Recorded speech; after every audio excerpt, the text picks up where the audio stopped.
আজকে আমরা একটা অবহেলিত সাবজেক্ট নিয়ে কথা বলবো না, আইসিটি একটু অবহেলিত থেকে যায় এসএসসি পর্যন্ত। হ্যাঁ, আন্ডাররেটেড বলতে পারো, রাইট। টপ রেট কি জানি, আন্ডাররেটেড আর কি ওভাররেটেড। তো আন্ডাররেটেড সাবজেক্ট বলতে পারো মনে করো আইসিটি, কিন্তু এই সাবজেক্টটা আন্ডাররেটেড থাকার কথা না, এটাই থাকার কথা হচ্ছে টপ রেটেড বা ওভাররেটেড থাকার কথা এই দেশে। আমি তোমাদের মাসুদ স্যার, আমি এর আগে পড়াতাম হচ্ছে রাজুক উত্তর মডেল কলেজে 2015 থেকে 2019 পর্যন্ত রাজুক কলেজে। বর্তমানে আছি হচ্ছে Bangladesh international school and college BISC Nirjhar, Dhaka ক্যান্টনমেন্টে। এটা ইংলিশ ভার্সন প্রতিষ্ঠান, সেখানে lecturer and head of the department of ICT. সেই সাথে I am one of the writers of ICT book. এই যে তোমাদের বই যেটা দেখতে পাচ্ছ, যে এই বইটা যেটা আছে এখানে আমার লেখা আছে, কিন্তু আমার নাম নাই। কারণ এটা হচ্ছে আমার নাম নেই, মানে তবে এইবার থাকতে পারে, আবার এইবার থাকতে পারে, কারণ এই বছর আবার এটাকে রিরাইট করা হয়েছে, এখানে আমি আবার কাজ করছি। নাম নাই কারণ 13 সালের বই, ওই যে প্রথম দিকে যারা বই লিখছিল শুধু তাদের কথা লেখা আছে, বুঝতে পারছো কথাটা? ওই জাফর ইকবাল স্যারের কথা লেখা আছে, অন্যদের কথা লেখা আছে, কিন্তু ওই যেখানে যেমন সাইবার ক্রাইমের যে চ্যাপ্টারটা, ওইটা পুরোটাই ওই পার্টটাই পুরোটা আমার লেখা, ওখানে একদম আমার নিজের লেখা, আমার নিজের ব্রেন চাইল্ড, এক্সকিউজ মি। সেই সাথে এই বছর অর্থাৎ আমি I am one of the writers of এনসিটিভিতে কাজ করছি। এই বছরের 6, 7, 8, 9 এর যে বইগুলো আছে, 6 এর বইয়ে কাজ করেছি, 7 এর বইয়ে কাজ করেছি, এটা পরিমার্জন হয়েছে, অনেক টপিক নতুন আসছে। 8 এর বইও কাজ করেছি, আর 9 এর বইয়ের তো প্রচন্ড কাজ করলাম আর কি। 9 এর বইয়ে অনেক কিছুই এবার ইনক্লুড করা হয়েছে। চেষ্টা করছি যে বইটাকে সুন্দর করার, কিন্তু যখনই সুন্দর করতে যাই তখন ওই একটাই কারণ, এত কঠিন সাবজেক্ট দিলে, টপিক দিলে তো পড়াইতে পারবে না, শিক্ষক পড়াইতে পারবে না। তাই তোমাদের ক্ষেত্রে যেটা হয়, ক্লাসের মধ্যে তোমরা যখন এটা পড়ো, ওকে হ্যাঁ আসো, ক্লাসের মধ্যে যখন এটা পড়ো তখন ম্যাক্সিমাম ক্ষেত্রে তোমাদের যেটা পড়ানো হয় সেটা হচ্ছে, দাঁড়াও 3 নম্বর পেজ রিডিং পড়ো, 1 নম্বর পেজ রিডিং পড়ো, রিডিং করে কি বুঝছো, বুঝছি, কি বুঝো নাই, আর এটা বুঝো না, আবার রিডিং করে দেয় শিক্ষক, এটুকুই হয়। নো এক্সপ্লেনেশন, নো বুঝাবুঝি, ঠিক কিনা বলো? তাই না? এটাই হয়, কথা বলিস না বাবা। তো এটাই হয়, বাট আমি চেষ্টা করব অ্যাজ অ্যান আইসিটি শিক্ষক, যেহেতু এটা নিয়ে কাজ করছি, আমার স্বপ্ন এগুলো নিয়ে কাজ করা। তোমরা হয়তো অনেকেই আমাকে আগে দেখো নাই, বা কেউ কেউ দেখছিলা, কেউ কেউ ওই পোস্টারটা দেখছো, এটা হইতে পারে। আবার কেউ কেউ হইতে পারে যখন তুমি 5-এ পড়তা, তোমার তো অবশ্য স্মৃতি মেমোরিতে এত কিছু নাই এখন। 5-এ যখন পড়তা তখন করোনা শুরু হয়েছিল, তখন বিটিভিতে 29শে মার্চ ক্লাস শুরু হয়েছিল, আইসিটি ক্লাস দিয়ে ক্লাস শুরু হয়েছিল। স্টুডেন্ট বোর্ডের পর একটা স্যার আসছিল ক্লাস নিতে, সেই স্যারটা হচ্ছে আমি, বুঝতে পারছো কথাটা? ওই বিটিভিতে করোনাকালীন সময় সেটা। হ্যাঁ, সেই সাথে আবার 10 মিনিট স্কুলে প্রচুর ভিডিওজ আছে। 10 মিনিট স্কুলে দেখবা যে 6, 7, 8, 9 এর কোর্স দেওয়া আছে আগের বইয়ের, আর ইন্টারমিডিয়েটে অনেকগুলো দেওয়া আছে, ক্লাস দেওয়া আছে, অনেক ক্লাস দেওয়া আছে এখানে। এই আর কি ছোটখাটো পরিচয়। আমি যেটা তোমাদের চাচ্ছি, যেটা পড়াইতে আজকে, এই বইটা যেহেতু মানে প্রথম কথা হচ্ছে সাবজেক্টটা কেন গুরুত্বপূর্ণ না, একটাই কারণ, পরীক্ষা সিস্টেম ভালো না। পরীক্ষায় শুধু এমসিকিউ, পড়লেও পাস, না পড়লেও পাস, কথা বুঝছো না বুঝো না, কিন্তু আবার ফেলও করে, দেখা যায় একজন পড়লে মোটামুটি ক্লাসের সবাই পারে যায়। ঠিক আছে, যে 1-এর কত কয়, 2-এর 3, 4-এর এরকম আর কি, মানে যেটা করে আর কি, আগের থেকে বলে রাখে যে দোস্ত, যে ক হইলে নাক চুলকাবি, খ হইলে কানে ধরবি, গ হইলে পিছনে, আর ঘ হইলে কপাল। কয় দোস্ত তুই 3 নাম্বার, ক 5 নাম্বার, খ। তুমি তো বলো নাই কিছু, কথা বুঝছো না বুঝো না। এইভাবেই হয়তো তোমার পরীক্ষা হয়ে যায়, একজন পারলে মোটামুটি সবাই পারে, ওর পরে সিঙ্গারা পরিটরে খাওয়াই দাও, এইভাবে যায়। বাট মা কথা বলিস না, সবাই বাবা কথা বলিস না, প্লিজ কথা বলিস না। আমি 5টা পর্যন্ত ক্লাস নিব, চেষ্টা করব এই চ্যাপ্টারটা ধরে ধরে যতটুকু আছে, এইটার মধ্যে যে বোঝার ব্যাপার আছে, সেই বোঝার ব্যাপারটা তৈরি করে দিয়ে, রেডি করে দিয়ে পড়াই দিব। আমাদের যদিও আজকে চ্যাপ্টার 1, 2, 3 পড়ানোর কথা, 1, 2, 3 কেন, আমি তো 1 ঘন্টার মধ্যে পুরো বই শেষ করতে পারবো। তুমি শেষ করতে পারবে কিনা সন্দেহ আছে, আমি কি বুঝাতে পারছি কথাটা? সুন্দর করে আমি ধরে ধরে পড়াই দিব। আমি একটা স্টাইলে পড়াবো, সেটা হচ্ছে যে একদম তুমি নিজে নোট বানাবা, আমি এখন তোমাকে প্রত্যেকটা লাইন বলে দিব, আর তুমি নিজে নিজে লিখবা, লেখার পরে তোমার মনে করো নোটটা হয়ে যাবে। আচ্ছা ফাইন। তারপরে যেটা হবে সেটা হচ্ছে, তোমাকে যা দেওয়ার জন্য আমার যে ম্যাটেরিয়াল আছে সেগুলো আমি তোমাকে অবশ্যই প্রোভাইড করব, বাট এটা এখন দিচ্ছি না। মানে আমি তোমাকে 2 ভাবে পড়াইতে পারি, কথা কইস না বাবা, কথা বলিস না, ওকে? আচ্ছা, কথা বললে কিন্তু মনে করো যে কথা বলবা, গান গাইতে হবে কিন্তু, ওকে? এই দেখো, এটা এক্সকিউজ মি, দেখা যায় না ওমা? আচ্ছা, স্ক্রিন অফ হয়ে গেছে, ওকে ঠিক আছে।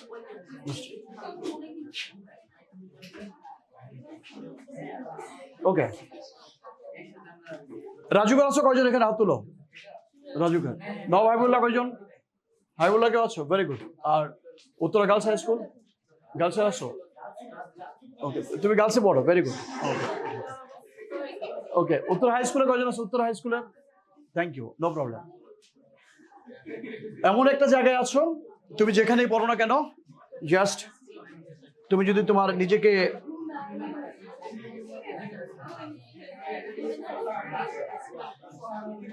তাহলে লাভ হইলো কি? এই যে আগে দেখায় নাই পুরা বইয়ের লাস্ট বেঞ্চ, পুরা বইয়ের লাইন বাই লাইন, মনে করো ইংলিশ ভার্সন চ্যাট জিপিটিকে দিলে মোটামুটি বাংলা করে দিব, অসুবিধা নেই। একদম line by line one word question answer তৈরি করা আছে, সেটাও তোমার দিব।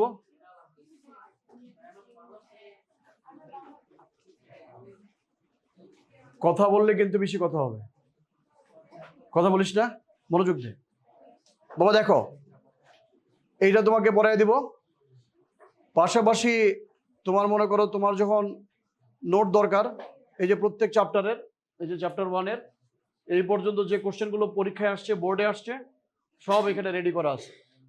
এই নোট তোমাকে প্রোভাইড করবো তোমার পরীক্ষার পরে। আপাতত যেটা করব, মানে রবিবারে যে পরীক্ষা আছে, রবিবার পরীক্ষার পরে তোমাকে এটা প্রোভাইড করে দেবো। সব চ্যাপ্টার রেডি করা আছে, সো টেনশন করো না। 200-300 করে এমসিকিউ তৈরি করছি প্রতি চ্যাপ্টারে, রেডি করা আছে। পরীক্ষার পরে কেন দিব? কারণ পরীক্ষার আগে তুমি বই পড়ে বলবা, তোমার সাথে বইয়ের সাথে সংযোগ নাই, খালি গাইড বইয়ের সাথে সংযোগ। আর বইয়ের সাথে সংযোগ না থাকলে তোমার বেসিক ক্লিয়ার হয় না, তুমি জানো না, এবং তুমি পরীক্ষা লিখতে পারো না। তাই আমার টার্গেট থাকবে তুমি নিজে বই পড়বো, আমি তোমার নিজে বই পড়াবো, বই পড়ে কাজ করবো। কথা বলা বন্ধ। সো আমি এখন তোমাদের যেটা করব সেটা হচ্ছে এই যে এই বই থেকে, এক্সকিউজ মি, কথা বলিস না বাবা, এই বই থেকে লাইন বাই লাইন তোমাকে একদম পড়াই দিব, লাইন বাই লাইন পড়ায়া সেখান থেকে এমসিকিউ তৈরি করে দিব, লাইন বাই লাইন এমসিকিউ তৈরি করে দিব, ঠিক আছে? সো কথা বলো না, আমাদের সবাই লেখো অধ্যায় 1, অধ্যায় 1 চ্যাপ্টার 1, চ্যাপ্টার 1 মানে অধ্যায় 1 লিখছ? এইবার অধ্যায় 1-এ, ওকে বাবা ডিস্টার্ব করবো না, আমি কিন্তু মনে করো তোমাদের প্রফেশনালি শিক্ষক এখানে, ঠিক আছে?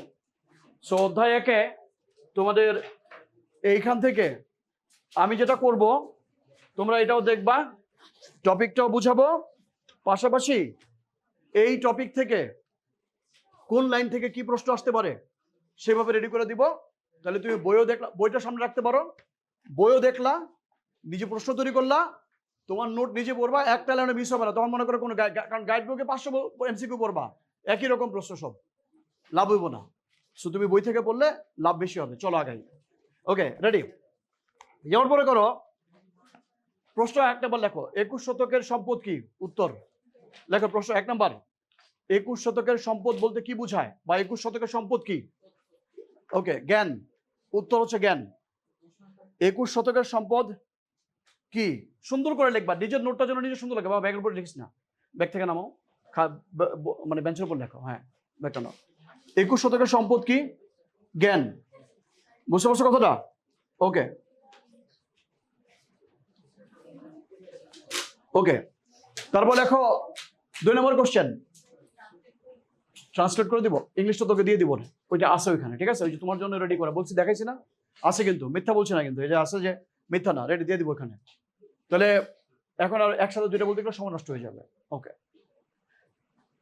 হেল্প করবো আমাকে, সুন্দর করে ক্লাস নেই, ভালো ক্লাস তোমার ভালো লাগবে এবং তোমার শিক্ষা হবে কিছু, কারণ দিন শেষে এটা পড়ার সময় পাই না তো, আর পরীক্ষা খারাপ করে যায়। এমন একটা নোট তৈরি করে দেই, চ্যাপ্টার 1, 2, 3, 4, 5, 6 পর্যন্ত এমন একটা নোট করে দিব, যে নোটটা তুমি মনে করো ভালো করে, মানে তখন নিজে পড়লে তোমার এমসিকিউ হয়ে যাবে, কার উপর ডিপেন্ড করতে হবে না। কারণ আইসিটিতে কিন্তু খারাপ করে, ওই যে তুমি পড়বা না, তোমার বন্ধু পড়বে, বন্ধু পড়বে, বন্ধু পড়বে, চিন্তা করতে করতে পরে কেউই পড়ে না, পরীক্ষায় যায় দেখা যায় যে আইসিটিতে খারাপ নাম্বার চলে আসে কিন্তু। হ্যাঁ, ওকে, ইভেন আমারই আপন কাজিন ময়মনসিংহ বোর্ড থেকে পরীক্ষা দিছে, ও তো আমি বুঝি নাই যে ও ফেল করবে, গতবার ও আইসিটিতে ফেল করছে, এসএসসিতে, কিন্তু এসএসসিতে এটা ট্রু। তুমি দেখো পাশের হার দেখো, গত বছর এইচএসসির পাশের হার দেখো, 30% ফেল, 38% ফেল আইসিটিতে, 38%। বুঝতে পারছো কথাটা? এটা বুঝো না এখন। আচ্ছা রেডি, আমরা ওইদিকে না যাই, চলো আমরা পড়াই, কথা বলো বন্ধ, পড়ো। 2 নম্বর প্রশ্ন লেখো, 21 শতকের পৃথিবীটা কিসের উপর? 21 শতকের পৃথিবীর অর্থনীতি, 21 শতকের পৃথিবীর অর্থনীতি কিসের উপর দাঁড়াতে শুরু করেছে? 21 শতকের পৃথিবীর অর্থনীতি কিসের উপর দাঁড়াতে শুরু করেছে? উত্তর উত্তর তোমার জ্ঞান ভিত্তিক অর্থনীতি। 21 শতকের পৃথিবী জ্ঞান ভিত্তিক অর্থনীতি, মনে থাকবে? ওকে, আচ্ছা, সেটা বাড়ায় মানে কমান্ডটা বলো, পজিটিভ নাকি নেগেটিভ? টেম্পারেচার কি বাড়বে না কমবে? টেম্পারেচার কমবে। ওকে ওকে, বাড়বে। আচ্ছা ফাইন, ওকে এইটা বলো। এইটা একটা ভুল, পৃথিবীতে সবচেয়ে বেশি ভুল কমান্ড হচ্ছে এটা। কয়েসির একটু বাড়ায় দেন। কোন দিকে বাড়াবো? নেগেটিভ, মানে গরম লাগতেছে, এসিড একটু বাড়ায় দেন। ওকে, বলবো যে এসিড টেম্পারেচারটা একটু বাড়ায় দেন, এসিড টেম্পারেচারটা একটু কমায় দেন, ঠিক আছে? ওকে, কমান্ড ঠিক মতো না দিলে মেশিন ঠিক মতো কাজ করবে না। ওকে ঠিক আছে, রেডি। মা, মিনিমাম 150 কোশ্চেন তৈরি হবে, সময় নষ্ট করিস না, ভালো করে আগাই। কথা বলতেছ, হয়ে গেল। তারপরে কিসের উপর দাঁড়াতে শুরু করেছে? উত্তর জ্ঞান ভিত্তিক অর্থনীতি, উত্তর জ্ঞান ভিত্তিক অর্থনীতি। ওকে, তোমার 21 শতকে নতুন দুইটি বিষয় যুক্ত হয়েছে, তা কি কি? 21 শতকের নতুন দুইটি বিষয় কি কি? Number 1 industrialisation, number 2 globalisation. মানে globalisation internationalisation. Number 1 globalisation, number 2 internationalisation. ওই যে বানান এখানে দেখা আছে, দেখতে পারো যদি কোথাও আটকায় যাও। গ্লোবালাইজেশন আর হচ্ছে ইন্টারন্যাশনালাইজেশন। ওকে, 21 শতকে এসে 21 শতকে নতুন দুটি বিষয় যুক্ত হয়েছে, কি কি? নাম্বার 1 গ্লোবালাইজেশন, নাম্বার 2 ইন্টারন্যাশনালাইজেশন, ঠিক আছে? তারপর লেখো, এবার 3 নম্বর প্রশ্ন, গ্লোবালাইজেশন এবং ইন্টারন্যাশনালাইজেশন, গ্লোবালাইজেশন এবং ইন্টারন্যাশনালাইজেশন কে ত্বরান্বিত করেছে? কে? গ্লোবালাইজেশন এবং, মা বই দেখাইস না, কারণ বই দেখানো, প্রশ্ন করো, প্রশ্ন লেখো। ও আচ্ছা, তুমি ইংলিশ ভার্সন, তুমি কি ইংলিশ ভার্সন নাকি বাংলা লেখো? ওকে, গ্লোবালাইজেশন এবং ইন্টারন্যাশনালাইজেশনকে ত্বরান্বিত করেছে কে? গ্লোবালাইজেশন এবং ইন্টারন্যাশনালাইজেশনকে ত্বরান্বিত করেছে কে? মানে এটাকে ফাস্টা করেছে কে? অ্যান্সার আইসিটি, মানে তথ্য ও যোগাযোগ প্রযুক্তি। অ্যান্সার আইসিটি, তথ্য ও যোগাযোগ প্রযুক্তি। আইসিটি লিখতে তথ্য ও যোগাযোগ প্রযুক্তি বুঝবা, ঠিক আছে? গ্লোবালাইজেশন এবং ইন্টারন্যাশনালাইজেশনকে ত্বরান্বিত করেছে তথ্য ও যোগাযোগ প্রযুক্তি, ঠিক আছে? ওকে, তারপরে লেখো, একসময় মানুষ বেঁচে থাকার জন্য কি করত? কিসের? একসময় মানুষ বেঁচে থাকার জন্য কি করত? কিসের উপর নির্ভর করত? বা পূর্বে মানুষ বেঁচে থাকার জন্য, তোমার বইয়ে যে উত্তরটা আছে সেটা লিখতে হবে। পূর্বে মানুষ বেঁচে থাকার জন্য কিসের উপর নির্ভর করত? পূর্বে মানুষ বেঁচে থাকার জন্য কিসের উপর নির্ভর করত? উত্তর প্রকৃতির অনুকম্পার উপর। প্রকৃতির অনুকম্পা, প্রকৃতির উপর আর কি। এক সময় মানুষ বেঁচে থাকার জন্য কিসের উপর নির্ভর করত? উত্তর প্রকৃতির অনুকম্পার উপর। উত্তর প্রকৃতির অনুকম্পার উপর। এক সময় মানুষ বেঁচে থাকার জন্য কিসের উপর নির্ভর করতো? মানে প্রকৃতির অনুকম্পার উপর। কথা বলুন আপনি, প্লিজ প্লিজ। ওকে, এরপর লেখো, তোমার কখন শিল্প বিপ্লব হয়? লেখো, শিল্প বিপ্লব কখন হয়? কখন শিল্প বিপ্লব হয়? কখন শিল্প বিপ্লব হয়? কখন ওই যে তোমার কি জানি শিল্প বিপ্লব, ইন্ডাস্ট্রিয়াল রেভলিউশন, ঠিক আছে? কখন শিল্প বিপ্লব? when the industrial revolution started? কখন শিল্প বিপ্লব শুরু হয়? কখন শিল্প বিপ্লব শুরু হয়? উত্তর লেখো, উত্তর লেখো, তোমার অষ্টাদশ থেকে ঊনবিংশ শতাব্দী। অষ্টাদশ থেকে ঊনবিংশ শতাব্দী, ওই যে 18th এবং 19th সেঞ্চুরি, 18th এবং 19th সেঞ্চুরি। কখন শিল্প বিপ্লব শুরু হয়? তোমার অষ্টাদশ থেকে ঊনবিংশ শতাব্দী, অষ্টাদশ থেকে ঊনবিংশ শতাব্দী, ঠিক আছে? ওকে ওকে, ঊনবিংশ শতাব্দীতে কারা পৃথিবীকে নিয়ন্ত্রণ করেছে? অষ্টাদশ, বই নাই কাছে? এই যে অষ্টাদশ থেকে, এই যে অষ্টাদশ ঊনবিংশ শতাব্দী, অষ্টাদশ থেকে ঊনবিংশ শতাব্দী, আচ্ছা তোমরা না বাবা একটা থিওরিতে আগাই, নিজেরা কেউ কথা বললো না, আমি তোমাদের হেল্প করছি, তোমরা নিজেরা এখান থেকে প্রশ্ন বানাচ্ছ, উত্তর লিখছো, তোমার খাতায় থাকতেছে, কিন্তু বোঝার চেষ্টা করো প্লিজ, মনোযোগ দিও। তাইলে তোমার ওই অতীতে কারা কি লিখছিলাম, প্রথমে প্রশ্নটা কি লিখছিলাম, ঊনবিংশ শতাব্দীতে কারা পৃথিবীকে নিয়ন্ত্রণ করেছে, অষ্টাদশ এবং ঊনবিংশ শতাব্দীতে কারা পৃথিবীকে নিয়ন্ত্রণ করেছে, অষ্টাদশ এবং ঊনবিংশ শতাব্দীতে কারা পৃথিবীকে নিয়ন্ত্রণ করেছে? উত্তর, যারা শিল্প বিপ্লবে অংশগ্রহণ করেছিল। উত্তর, যারা শিল্প বিপ্লবে অংশগ্রহণ করেছিল, যারা শিল্প বিপ্লবে অংশগ্রহণ করেছিল, যারা শিল্প বিপ্লবে অংশগ্রহণ করেছিল।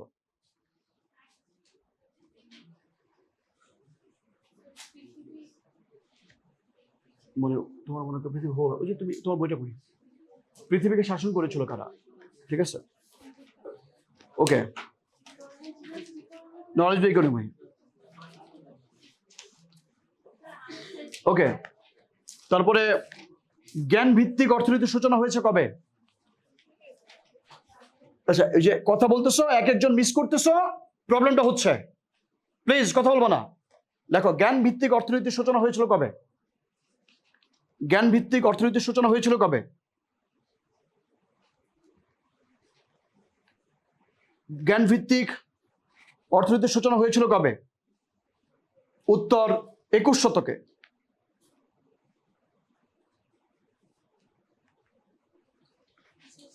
জ্ঞান ভিত্তিক,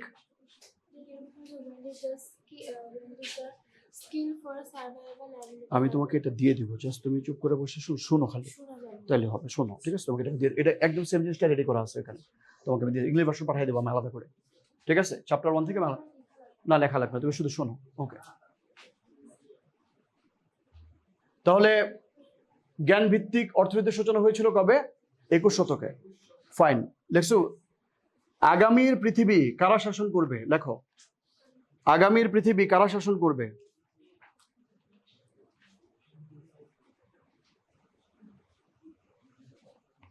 আগামীর পৃথিবী কারা শাসন করবে? উত্তর লেখো, যারা জ্ঞান ভিত্তিক অর্থনীতিতে অংশগ্রহণ করবে, যারা জ্ঞান ভিত্তিক অর্থনীতিতে অংশগ্রহণ করবে, জ্ঞান ভিত্তিক সমাজ তৈরিতে অংশগ্রহণ করবে। আগামীর পৃথিবী কারা শাসন করবে? যারা জ্ঞান ভিত্তিক সমাজ তৈরিতে অংশগ্রহণ করবে, ঠিক আছে?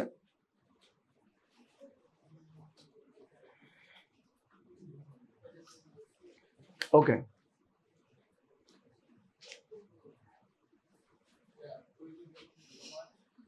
21 শতকে টিকে থাকতে হলে কোন বিষয়টি ভালোভাবে জানতে হবে, কোন বিষয়ে দক্ষ হতে হবে? 21 শতকে টিকে থাকতে হলে, 21 শতকে টিকে থাকতে হলে কোন বিষয়টিতে দক্ষ হতে হবে? 21 শতকে টিকে থাকতে হলে কোন বিষয়টিতে দক্ষ হতে হবে?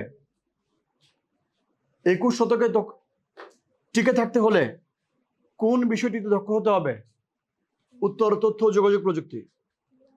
21 শতকে দক্ষ, স্কিল। 21 শতকে টিকে থাকতে হলে কোন বিষয়গুলোতে দক্ষ হতে হবে? উত্তর, তথ্য ও যোগাযোগ প্রযুক্তি।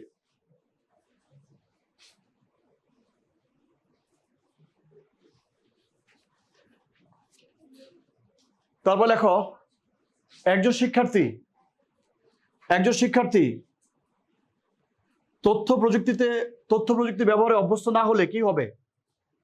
একজন শিক্ষার্থী তথ্য প্রযুক্তি ব্যবহারে দক্ষ না হলে কি হবে?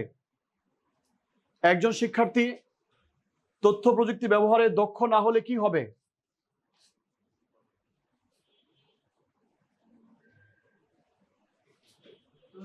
উত্তর, সে তথ্য সংগ্রহ, বিশ্লেষণ।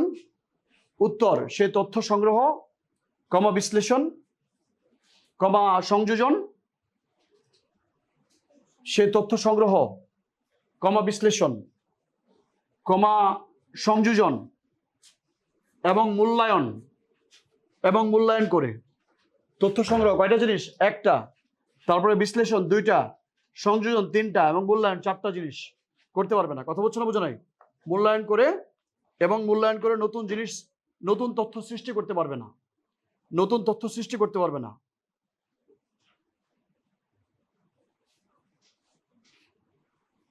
ওকে, এবার তোমাকে একটু জাস্ট এই পেজ থেকে তুমি কি বুঝলে একটু বুঝাই।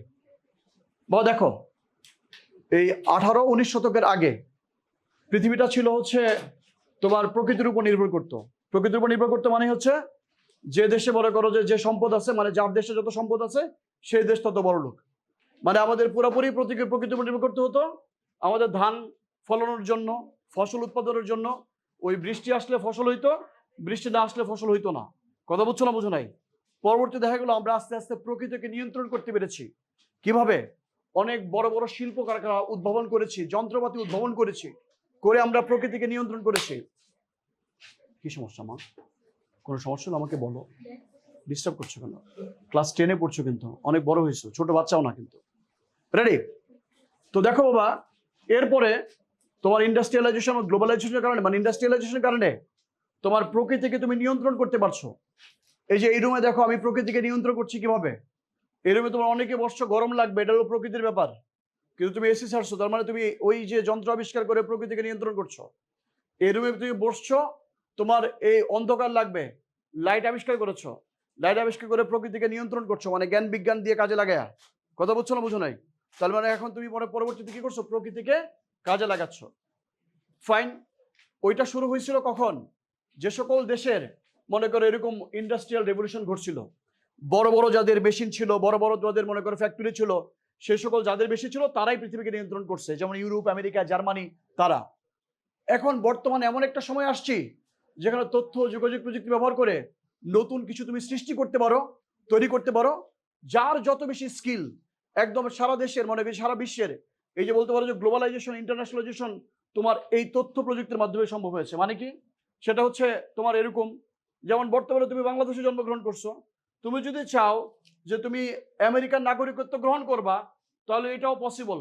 গ্লোবালাইজেশনের কারণে তুমি তথ্য প্রযুক্তির দক্ষ, তুমি ইন্টারন্যাশনাল সিটিজেন, মানে ওয়ার্ল্ডে যে সকল স্কিলগুলো দরকার পড়ে তোমার এই স্কিলটা আছে, তুমি এই করে ব্যবহার করে তুমি ইউরোপ, আমেরিকা, কানাডা, বিভিন্ন দেশে যেতে পারো। This is called globalisation. যেমন আমি বাংলাদেশে জন্মগ্রহণ করেছি, বাংলাদেশের সব জায়গা আমার। অ্যাট দ্য সেম টাইম আমি তো পৃথিবীতে জন্মগ্রহণ করেছি, পৃথিবীর সব জায়গা আমার। তোমার স্কিল থাকলে তুমি পৃথিবীর সব জায়গায় যেতে পারবা। This is globalisation. তাহলে ইন ফিউচারে সবচেয়ে বেশি যে জায়গা লাগতেছে, সবচেয়ে যে বেশি ব্যবহার হচ্ছে, সেটা হচ্ছে গ্লোবালাইজেশন, মানে এই টেকনোলজি ব্যবহার করেই হচ্ছে। ফাইন। তার মানে বুঝলা যে আস্তে আস্তে প্রকৃতি থেকে তোমার এই শিল্প বিপ্লব, শিল্প বিপ্লব থেকে তারপরে তোমরা আসছো কোথায়? এই যে এই টেকনোলজিতে আসছো। ছোট্ট করে কথা বলি, তোমার যদি পাশের ফ্রেন্ড তোমার সাথে কথা বলে, আসলে আলটিমেটলি সে তোমার ভালো করছে না, তোমার খারাপ করছে। আমার ব্রেনকে স্টাক করে দিতে পারি। স্টাক করে দেওয়া বুঝো তো, কিছু হ্যাক আছে। মনে করো ও ভালো স্টুডেন্ট, আমি চাই না ও ক্লাসে মনোযোগ দিয়ে শুনুক, আমি জাস্ট ওর সাথে ওরা আটকাই দিব। এই তোমার সাথে আমার একটু কথা আছে, ক্লাসের পর আমার কথাটা শুনবা। আমি ভাবতে পারিনি তুমি কাজটা এরকম করবা। দিশে আটকায়। আমি কি করছি এখন বলবো না, পরে। ও আবার জিজ্ঞেস করে আমি কি করছি, পরে বলবো তো, ক্লাসে পরে বলবো। পুরা ক্লাসে সবাই বুঝলে ও কিচ্ছু বুঝবে না, ওর ব্রেন আটকায় গেছে। আমি কি বুঝিয়ে পারছি কথাটা? সো তোমাকে যখন তোমার ফ্রেন্ড কোনো একটা গল্পের মধ্যে আটকায় দেয়, পাশে শোন, যে কানে কানে একটু একটু করে বলে, তুমি কিন্তু আমরা তাকায় আসো ঠিকই, কিন্তু তোমার মন কিন্তু এইদিকে। কাইন্ডলি প্লিজ এটা কইরো না, একটু বোঝার চেষ্টা করি। ফাইন, তাহলে এটা আমরা বুঝলাম। আটকায় দিতে চাচ্ছে না, সবাই মনোযোগ দাও। যে যত বেশি মনোযোগী হবা তত ভালো করবা। এবার আসো, এই যে তোমার এখন তথ্য প্রযুক্তিতে আসছে, অর্থাৎ তথ্য প্রযুক্তির আজকের যে অবস্থা, বর্তমানে তুমি যদি চাও, তুমি যদি মনে করো যে পৃথিবীর নাম্বার 1 ব্যক্তি তুমি হবা ইলন মাস্কের মতো, তোমার সেই ক্যাপাসিটি আছে, শুধু তোমার ইচ্ছা যথেষ্ট। YouTube, social media, Facebook, ChatGPT, গুগলে এমন কিছু নাই। তুমি কি করে কিছু দেখাচ্ছ? ওকে, এদিক দেখো। হ্যাঁ, এমন কিছু নাই যেটা তুমি চাও জানতে, সাথে সাথে তোমাকে জানাই দিবে। কথা বুঝছো না বুঝো নাই? তুমি চাইলে পৃথিবীর শ্রেষ্ঠ জ্ঞানী তুমি হইতে পারবা, তুমি চাইলে নিজেকে ধ্বংস করে দিতে পারবা। সবই তোমার কাছে আছে, একটা মোবাইলের মধ্যে সব আছে। তুমি চাইলে নিত্য নতুন নতুন স্কিল ডেভেলপ করতে পারবা। তুমি চাইলে, তুমি যদি মনে করো রকেট সায়েন্স পড়বা, কিভাবে রকেট বানায়, কিভাবে তুমি এখান থেকে দেখতে পারবা। ইউটিউবে ওই চ্যানেলগুলো আছে, চ্যাটজিপিটি তোমাকে সাহায্য করবে। মানে আমি বলতেছি যে সব কিছু করা সম্ভব, আর না চাইলে কিচ্ছু না। ধ্বংস করে দিতে পারবা, শেষ করে দিতে পারবা। তোমার কাছে অত্যন্ত ধারালো একটা ছুরি আছে, এই ছুরি দিয়ে তুমি মানুষের অপারেশন করতে পারবা, মানুষকে ওই কি বলো রোগ মুক্তি থেকে বিপদ থেকে সাহায্য করতে পারবা, আবার তুমি চাইলে এই ছুরি ব্যবহার করে মানুষ হত্যা করতে পারবা। আই মিন তুমি তোমার নিজেকেও শেষ করে দিতে পারবা। This is technology. কাইন্ডলি মনোযোগ দাও। এই টেকনোলজিটা আজকে যে এখানে আসছে, এটা একদিনে আসে নাই, ধীরে ধীরে আসছে। আর ধীরে ধীরে যে আসছে, এর পেছনে একজন মানুষের কাজ করে নাই, অনেক অনেক অনেক মানুষ কাজ করেছে। সো কোন কোন মানুষ এখানে কাজ করেছে, কার কি ভূমিকা ছিল, বাবা তুমি চলে আসো এখানে, কুইক চল দাও, এখানে চলে আসো। কার কি ভূমিকা ছিল, কার কি ভূমিকা আছে, এই একটু একটু ভূমিকাগুলো এখানে আমরা বিশ্লেষণ করবো এবং ওইখান থেকে ট্যাগ লাইনে লিখে দিব। বুঝতে পারছি কথাটা? ওকে, তাহলে দেখো এখানে কি বলছে। বলছে তথ্য ও যোগাযোগ প্রযুক্তি আজকের বিকাশের পেছনে রয়েছে অনেক জ্ঞানী, মানে অনেক বিজ্ঞানী, স্বপ্নদ্রষ্টা, প্রকৌশলী এবং নির্মাতাদের অবস্থান। স্বপ্নদ্রষ্টা, ফার্স্ট সাইট সবচেয়ে বড় ইম্পর্টেন্ট। স্বপ্ন দেখতে হবে।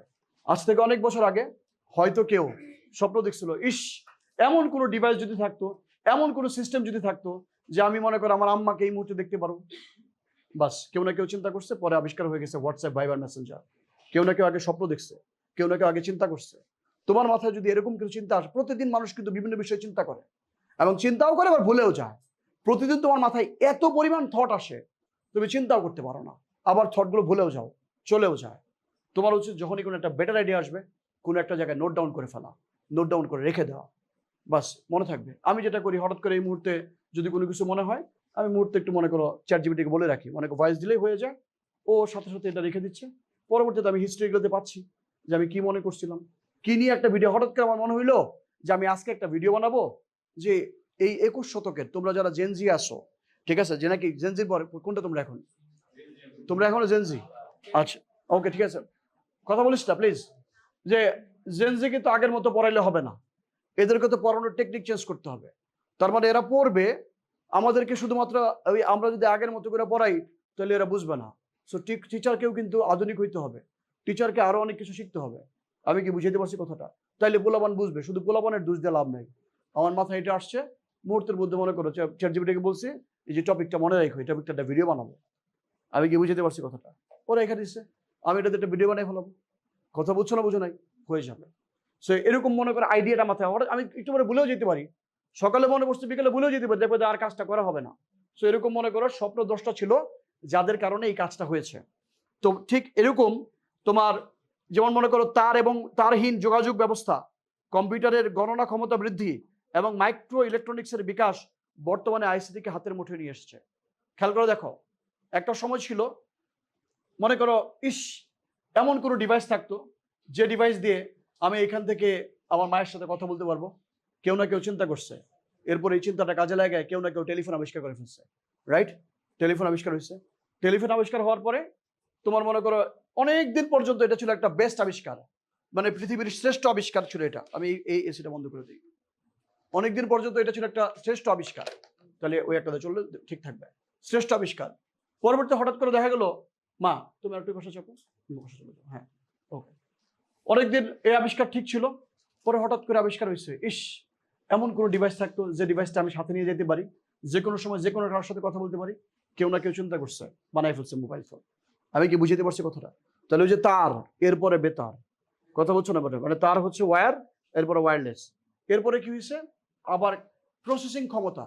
প্রসেসিং ক্ষমতা বুঝো তো, আমি যখন ইন্টারমিডিয়েটে পড়ি 2005 সালের দিকে, তখন আমি যে কম্পিউটার কিনেছি, আমার ওই কম্পিউটারে হার্ড ডিস্ক ছিল 40 গিগাবাইট, 40 জিবি। বুঝাতে পারছি কথাটা? যেটা বর্তমানে 1 টেরাবাইট, 1 টেরাবাইট জায়গা থাকে নাকি বলো, ওকে হার্ড ডিস্ক। তো মনে করো যে তোমার আমি 40 জিবি ছিল, বন্ধু বান্ধব কইছি এত জায়গায় কি করবি। আমি কি বুঝাইতে পারছি কথাটা? ওই সময়ের জন্য এটাই ছিল হাইস্ট। অর্থাৎ আগে আমরা কোনো একটা ইউটিউব ভিডিও দেখতে চাইলে 5 মিনিটের ভিডিও দেখবো, 10 মিনিট সময় লাগবে, এটা ধরেই নিতাম। একটু আইতো, বাফারিং হইতো, আবার আইতো, বাফারিং হইতো, ধরেই নিতাম। কিন্তু বর্তমানে বাফারিং হবে না, অর্থাৎ স্পিড বাড়বে। আমি কি বুঝাইতে পারছি কথাটা? কাউন্টিং ক্ষমতা, প্রসেসরের ক্ষমতা। তাহলে দেখো তিনটা জিনিস, নাম্বার 1 তার বেতারের যে সিস্টেম সেটা, নাম্বার 2 এই যে কাউন্টিং ক্ষমতা, কম্পিউটার তো কাউন্টিং, কম্পিউটারে যে কাউন্টিং মেশিন, প্রসেস করার ক্ষমতা তার মধ্যে আছে, তাহলে প্রসেসিং ক্ষমতা বাড়ছে। এবং মাইক্রো প্রসেসর, ঠিক আছে, মাইক্রো ইলেকট্রনিক্স। মাইক্রো ইলেকট্রনিক্স মানে কি? মানে তোমাকে জানতে হবে what is the difference between electrical and electronics. কেউ কি বলতে পারবা ইলেকট্রনিক্স আর ইলেকট্রিক্যালের মধ্যে পার্থক্য কি? আমি বলে দিচ্ছি তোমাকে। ইলেকট্রিক্যাল আই মিন বড় বড় যে জিনিসগুলো আছে না, মা তোমরা অন্যদিকে মনোযোগ দিও না, হ্যালো আমার দিকে তাকায় থাকো, আমি জানি আমার চেহারা খারাপ, তো আমার দিকে তাকায় থাকো প্লিজ।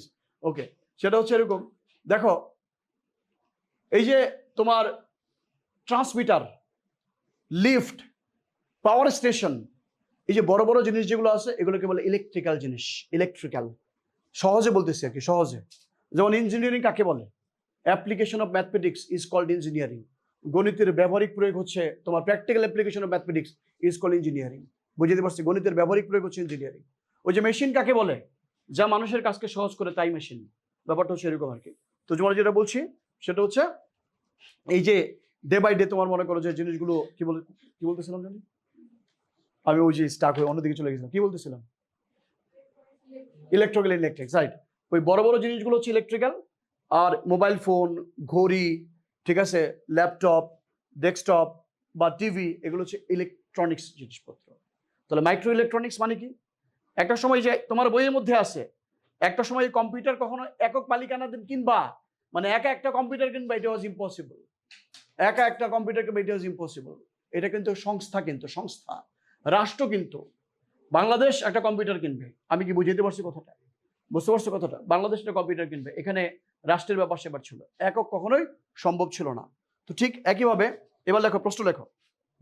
এই অ্যাটেন্ডেন্সের সিগনেচারের পাশে যে ব্যাচ টাইমে ক্লাস করতেছেন, আজকে মনে করেন কেউ ভর্তি 10টার বেশি কিন্তু করতেছেন 3টার বেশি, যে টাইমে করতেছেন এই টাইমটাই লিখবেন, ঠিক আছে? অ্যাটেন্ডেন্স বুঝছো নিশ্চয় বাবা? ওকে, ঠিক আছে। এবার লেখো, প্রশ্ন লেখো। তোমার কিসের বিকাশ বর্তমানে, কিসের বিকাশের ফলে বর্তমানে আইসিটি হাতের মধ্যে মুঠে চলে এসেছে? কোন জিনিস এর বিকাশের ফলে বা কিসের বিকাশের ফলে? কিসের বিকাশের ফলে? নাম্বার 1 লেখো, কিসের বিকাশের ফলে? তুমি এই প্রশ্ন থেকে উত্তর পেয়ে যাবে, নিজে পড়তে হবে। কিসের বিকাশের ফলে বর্তমানে আইসিটি হাতের মুঠোয় চলে এসেছে? কিসের বিকাশের ফলে বর্তমানে আইসিটি হাতের মুঠোয় চলে এসেছে? ঠিক আছে, উত্তর দাও। উত্তর মধ্যে লেখো 1 নাম্বার, তোমার 1 নাম্বার লেখো তার এবং তারহীন যোগাযোগ ব্যবস্থা। নাম্বার 1, তার এবং তারহীন যোগাযোগ ব্যবস্থা, মানে তোমার ওয়্যার অ্যান্ড ওয়্যারলেস, তার অ্যান্ড তারহীন যোগাযোগ ব্যবস্থা। Very good. ওকে, 2 নম্বর হচ্ছে কম্পিউটারের গণনা ক্ষমতা বৃদ্ধি। 2 নম্বর হচ্ছে কম্পিউটারের গণনা ক্ষমতা বৃদ্ধি। এবং 3 নম্বর হচ্ছে মাইক্রো ইলেকট্রনিক্সের বিকাশ। আবার বলছি, তার এবং তারহীন যোগাযোগ ব্যবস্থা 1 নম্বর, তার এবং তারহীন যোগাযোগ ব্যবস্থা। 2 নম্বর হচ্ছে কম্পিউটারের গণনা ক্ষমতা বৃদ্ধি, ঠিক আছে। এবং 3 নম্বর হচ্ছে মাইক্রো ইলেকট্রনিক্সের বিকাশ, ঠিক আছে। আবার বলছি, নাম্বার 1 তার এবং তারহীন যোগাযোগ ব্যবস্থা, 2 নম্বর হচ্ছে কম্পিউটারের গণনা ক্ষমতা বৃদ্ধি, এবং 3 নম্বর হচ্ছে মাইক্রো ইলেকট্রনিক্সের বিকাশ। 3 নম্বর হচ্ছে মাইক্রো ইলেকট্রনিক্সের বিকাশ। এখান থেকে 3টা প্রশ্ন হইতে পারে যে তথ্য প্রযুক্তি হাতের মুঠোর আসার পিছনে কয়টি কারণ নিহিত আছে? উত্তর 3টি। এটা হইতে পারে একটা প্রশ্ন। নিচের কোনটি, ম্যাডাম, নিচের কোনটি তথ্য প্রযুক্তি হাতের মুঠোর নিয়ে আসার পিছনের কারণ নয়? 3টা দিয়ে আরেকটা নাই উল্লেখ করে দিবে। আমি কি বুঝাইতে পারছি কথাটা? ওই যে হইতে পারে ইলেকট্রিক্যাল জিনিসের আবিষ্কার, তাহলে তো তুমি বুঝবা যে মাইক্রো ইলেকট্রনিক্সের কথা বলা হয়েছে। মাইক্রো মানে অত্যন্ত ছোট ইলেকট্রনিক, যেটা সেই ইলেকট্রনিক্সের আবিষ্কার। আমি কি বুঝাইতে পারছি কথাটা? ওকে, ফাইন। তাহলে এখান থেকে দেখো, একটা প্রশ্ন 3টা উত্তর পেয়ে যাচ্ছ। 3 ভাবে তুমি কিন্তু উত্তর লিখতে পারছো। ওকে, তাহলে নাম্বার 1 তার বেতার মানে ওয়্যার ওয়্যারলেস, তারপরে কাউন্টিং ক্যাপাসিটি, তারপরে হচ্ছে তোমার যে মাইক্রো ইলেকট্রিক শব্দ। Fine, no problem. তারপরে এবার আসো আস্তে আস্তে করে এই counting machine, I mean calculator, I mean computer, এইটা কিভাবে এই জায়গায় আসলো, তারপরে কম্পিউটার কিভাবে আবিষ্কার হলো, সফটওয়্যার কিভাবে আবিষ্কার হইলো, সফটওয়্যারের পরে বর্তমানে বিভিন্ন যে app, social media site, website, এইটা কিভাবে আবিষ্কার হলো, এগুলো নিয়ে আমরা কথা বলবো আস্তে আস্তে করে। এবার লেখো, আধুনিক কম্পিউটারের বিকাশ বা প্রচলন শুরু হয় চার্লস ব্যাবেজের নামে। লেখা দরকার নাই, বলছি আগে। চার্লস ব্যাবেজের নামে একজন ইংরেজ প্রকৌশলী গণিতবিদের হাতে। লেখো, আধুনিক কম্পিউটারের জনক কে? উত্তর চার্লস ব্যাবেজ। প্রশ্ন, আধুনিক কম্পিউটারের জনক কে? খুব দ্রুত লিখবা, তাড়াতাড়ি আগাবো। এখন মোটামুটি লাইনে উঠে গেছি। আধুনিক কম্পিউটারের জনক কে? উত্তর চার্লস ব্যাবেজ। আধুনিক কম্পিউটারের জনক কে? উত্তর চার্লস ব্যাবেজ। ব্র্যাকেটে দিয়ে রাখো 1791 থেকে 1871। আধুনিক কম্পিউটারের জনক কে? আমার সাথে এবার বলবা, ও চার্লস ব্যাবেজ, মনে রাখবা। ওকে, নিজের একটু মুখে মুখে আওড়াবা, যাতে এখানেই পড়া হয়ে যায়। না, জোরে বলা দরকার নাই, মনে মনে আওড়াবা, যাতে এখানে পড়া হয়ে যায়। আধুনিক কম্পিউটারের জনক কে? Charles Babbage. আধুনিক কম্পিউটারের জনক কে? Charles Babbage. ব্র্যাকেটে দিয়ে রাখো যে 1791 থেকে 1871। 1791 থেকে 1871। 2 নম্বর প্রশ্ন লেখো, চার্লস বেবেজ কি ছিলেন? 2 নম্বর প্রশ্ন, চার্লস বেবেজ পেশায় কি ছিলেন বা কি ছিলেন? চার্লস বেবেজ কি ছিলেন? চার্লস বেবেজ কি ছিলেন? 2 নম্বর প্রশ্ন। তুমি বইটা দেখো, তাহলে বুঝতে পারবা কি প্রশ্ন আছে, ঠিক আছে? এই ইংলিশ ভার্সন আমি আলাদা প্রোভাইড করবো, আজকে প্রোভাইড করে দিব। চার্লস বেবেজ কি ছিলেন? ঠিক আছে, বুঝতে পারছো কথাটা? চার্লস বেবেজ কি ছিলেন? উত্তর, ইংরেজ প্রকৌশলী এবং গণিতবিদ। উত্তর, ইংরেজ প্রকৌশলী, মানে অর্থাৎ ইংল্যান্ডের। বুঝতে পারছি কথাটা? কানাডিয়ান না, ইংরেজ প্রকৌশলী মানে একজন ইঞ্জিনিয়ার এবং গণিতবিদ। চার্লস বেবেজ কি ছিলেন? উনি 2টা পেশায় নিয়োজিত ছিলেন, ইংরেজ প্রকৌশলী এবং গণিতবিদ। কথা বলছো না, বোঝো নাই? চার্লস বেবেজ কি ছিলেন? ইংরেজ প্রকৌশলী এবং গণিতবিদ। ক্লিয়ার? ওকে, ফাইন। তারপরে চার্লস বেবেজ তোমার কি আবিষ্কার করেন? উত্তর, ডিফারেন্স ইঞ্জিন। ম্যাডাম তাতে লেখেন। মা লিখতেছিস না কেন মা? চার্লস বেবেজ কি আবিষ্কার করেন? চার্লস বেবেজ কি আবিষ্কার করেন? উত্তর, ডিফারেন্স ইঞ্জিন। উত্তর তোমার ডিফারেন্স ইঞ্জিন। চার্লস বেবেজ কি আবিষ্কার করেন? উত্তর, ডিফারেন্স ইঞ্জিন। বা এই প্রশ্নটা এইভাবে আসতে পারে যে ডিফারেন্স ইঞ্জিন কে আবিষ্কার করেন? ডিফারেন্স ইঞ্জিন কে আবিষ্কার করেন? উত্তর, চার্লস বেবেজ। এটা কি বই? এটা কি বই? বন্ধ রাখো, বন্ধ করো এটাকে। ওকে, চার্লস বেবেজ কি আবিষ্কার করেন? উত্তর, ডিফারেন্স ইঞ্জিন। মনে থাকবে? বা ডিফারেন্স ইঞ্জিন কে আবিষ্কার করেন? Charles Babbage. English version just শোনো, তাহলে তোমার জন্য উত্তরটা ক্লিয়ার হয়ে যায়। মনে থাকবে? ওকে। বা হু কয়েন দ্য টার্ম, মানে ওই মডার্ন কম্পিউটার, তোমার হচ্ছে চার্লস বেবেজ। চার্লস বেবেজ কি আবিষ্কার করে? মানে হু ইনভেন্ট ডিফারেন্স ইঞ্জিন, সেটা হইলো এটা। তারপরে তোমার ডিফারেন্স, ওকে, চার্লস বেবেজের বর্ণনা অনুসারে একটি ইঞ্জিন তৈরি করা হয় কত সালে? লেখো, লন্ডনের বিজ্ঞান জাদুঘরে। লন্ডনের বিজ্ঞান জাদুঘরে চার্লস বেবেজের বর্ণনা অনুসারে একটি ইঞ্জিন তৈরি করা হয় কত সালে? লন্ডনের বিজ্ঞান জাদুঘরে চার্লস বেবেজের বর্ণনা অনুসারে একটি ইঞ্জিন চালু করা হয় কত সালে? চার্লস বেবেজের বর্ণনা অনুসারে, মানে লন্ডনের বিজ্ঞান জাদুঘরে, লন্ডনের বিজ্ঞান জাদুঘরে চার্লস বেবেজের বর্ণনা অনুসারে একটি ইঞ্জিন চালু করা হয় কত সালে? উত্তর, 1991 সালে। 1991 সালে। 1991 সালে। আচ্ছা, এখানে প্রশ্ন আসতে পারে যে 1991 সালে চার্লস বেবেজের বর্ণনা অনুসারে কি আবিষ্কার করা হয়? একটি ইঞ্জিন। কোথায় আবিষ্কার করা হয়? লন্ডনের বিজ্ঞান জাদুঘরে। 3টা প্রশ্ন উত্তর পাওয়া যেতেছে এখান থেকে। আমি কি বুঝতে পারছি বাবা? ওকে, খেয়াল করে দেখো, চার্লস বেবেজ, বাবা আমার কথা শোনো, তাইলে তো হবে, কাউকে জিজ্ঞেস করবো না প্লিজ, আমার কথা শোনো, মনোযোগ দাও। ওকে, তাকাও, 1991। 1991 দেখো, উনি বাঁচছেন কিন্তু 1871, নাকি বলো? 1871 সাল পর্যন্ত বাঁচছেন। তারও প্রায় 100 বছর বেশি সময় পরে তিনি যেভাবে বলছিলেন যে এইভাবে একটা ইঞ্জিন তৈরি করা যায়, এই বর্ণনাটা ব্যবহার করে লন্ডনের বিজ্ঞান জাদুঘর, মানে সায়েন্স মিউজিয়াম, তার একটা ইঞ্জিন আবিষ্কার করে ফেলছেন। দেখছে যে কাজ করছে, যেটা যে সে যে বলছিল জিনিসটা ঠিক আছে। আমি কি বুঝাইতে পারছি কথাটা? ওকে, ক্লিয়ার? তার মানে অনেক সময় মনে হতে পারে যে তথ্যটা ভুল, আসলে তথ্যটা ভুল না, ওইটা ওই অনেক আগের তার থিওরি, সেটা ব্যবহার করে এটা করছে। পৃথিবীতে অনেকে এরকম হয় যে এমন একটা যন্ত্র আবিষ্কার করা যায় যে যন্ত্রটা মাথার উপর থাকবে কিন্তু বাতাস দিবে। মনে করে কেউ হয়তো এটা চিন্তা করছে, আরেকজন ফ্যান আবিষ্কার করে ফেলছে। আমি কি বুঝতে পারছি কথাটা? এইটাই হয়, কেউ একজন গল্প চিন্তা করে, আরেক তো উনি চিন্তা করছেন, ওই চিন্তাটাকে উনি লিপিবদ্ধ করছেন, ওটা ব্যবহার করে আবিষ্কার করে ফেলছেন। ফাইন। আচ্ছা, পরবর্তী তিনি অ্যানালিটিক্যাল ইঞ্জিন নামে গণনা যন্ত্র পরিকল্পনা করেন। আচ্ছা, চার্লস বেবেজ পরে ওই অ্যানালিটিক্যাল ইঞ্জিন, এটা তো অলরেডি বুঝবা এটা। এখন এই যে অ্যানালিটিক্যাল ইঞ্জিন তিনি তৈরি করছেন, এইটা হঠাৎ করে যেমন মনে করো যে পরবর্তীতে এই কি বলে যে তোমার লর্ড বাইরনের কন্যা তোমার অ্যাডা লাভলেস, তার সাথে ব্যাপারটা শেয়ার করেন যে আমি তো একটা যন্ত্র বানাইতে চাই যেটা মনে করো কাউন্ট করবে, কাউন্ট করলে মানে গণনা, মানে মেশিনকে দিয়ে আমি গণনা করাইতে চাই। আমার মেশিনকে দিয়ে গণনা করাইতে হবে কেন? প্রথম কথা হচ্ছে 2 + 3 = 5, তুমিও জানো আমিও জানি, কিন্তু আমি এই 2 + 3 মেশিনকে দিয়ে গণনা করাইতে চাই। ওয়াই?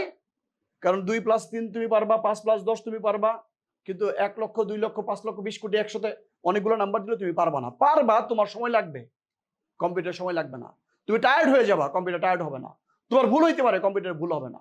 তাহলে মেশিনকে দিয়ে অনেক বেশি কাজ করানো, নির্ভুল কাজ করানো, টায়ারলেসলি কাজ করানোর জন্য আমরা মেশিনকে ইউজ করতে চাই। উনি এটা মানে গল্পটা করলেন। এই গল্পটা শুনে অ্যাডা লাভলেস বললেন যে একটা কাজ করেন, এখানে আমরা প্রোগ্রামিং ল্যাঙ্গুয়েজ ব্যবহার করতে পারি। প্রোগ্রামিং ল্যাঙ্গুয়েজ যদি ব্যবহার করি তাহলে জিনিসটা আরো সহজ হবে। প্রোগ্রাম ব্যবহার করা, program. Okay fine, this is idea. ওই যে আছে না যে আমি একটা আইডিয়া তৈরি করলাম যে এই ক্লাসরুমটাকে চারিদিকে যদি বিভিন্ন ব্যাচের ছবিগুলো দিয়ে দেওয়া যায় তাহলে ক্লাসরুমটা সুন্দর হবে, এটা আমি আইডিয়া করলাম। তুমি এসে বললো যে না স্যার এটা কাজ করেন, ছবিগুলো বিভিন্ন সালের এইভাবে এভাবে করে দিলে মনে করো 3টা রোতে যদি দেই তাহলে জিনিসটা আরো সুন্দর হবে। তাহলে একজনের আইডিয়া ওইটাকে আরো বেশি তুমি বিউটিফিকেশন করে ফেলছো এইভাবে। তো চার্লস ব্যাবেজ একটা আবিষ্কার করছে, একটা কথা বলছে, ওইটাকে তোমার অ্যাডা লাভলেস ওইটাকে আরো বেশি কাজ করছে প্রোগ্রামিং দিয়ে। এখন what is program, what is programming language? দেখো বোঝার চেষ্টা করো। প্রোগ্রাম সিকোয়েন্স অফ টাস্ক, একগুচ্ছ নির্দেশের সমষ্টি। এই নির্দেশ সমষ্টিকে হলো প্রোগ্রাম। যেমন মনে করো একটা বিয়ের প্রোগ্রাম, বিয়ের প্রোগ্রামে প্রথমে মনে করো গায়ে হলুদ তারপরে বিয়ে, ব্যাপারটা তো এরকম নাকি আগে বিয়ে পরে গায়ে হলুদ, একটা নির্দিষ্ট জিনিস থাকে। যেমন মনে করো নামাজ পড়ার প্রোগ্রাম, তুমি আগে তোমার মনে করো যে পাক পবিত্র হবা, অজু করবা, তারপরে নামাজ পড়তে যাবা। তুমি এরকম তো না যে নামাজ পড়ার পরে অজু করবা, সেটাও না। তাহলে সিকোয়েন্স অফ ইনস্ট্রাকশনের ব্যাপারটা বুঝো।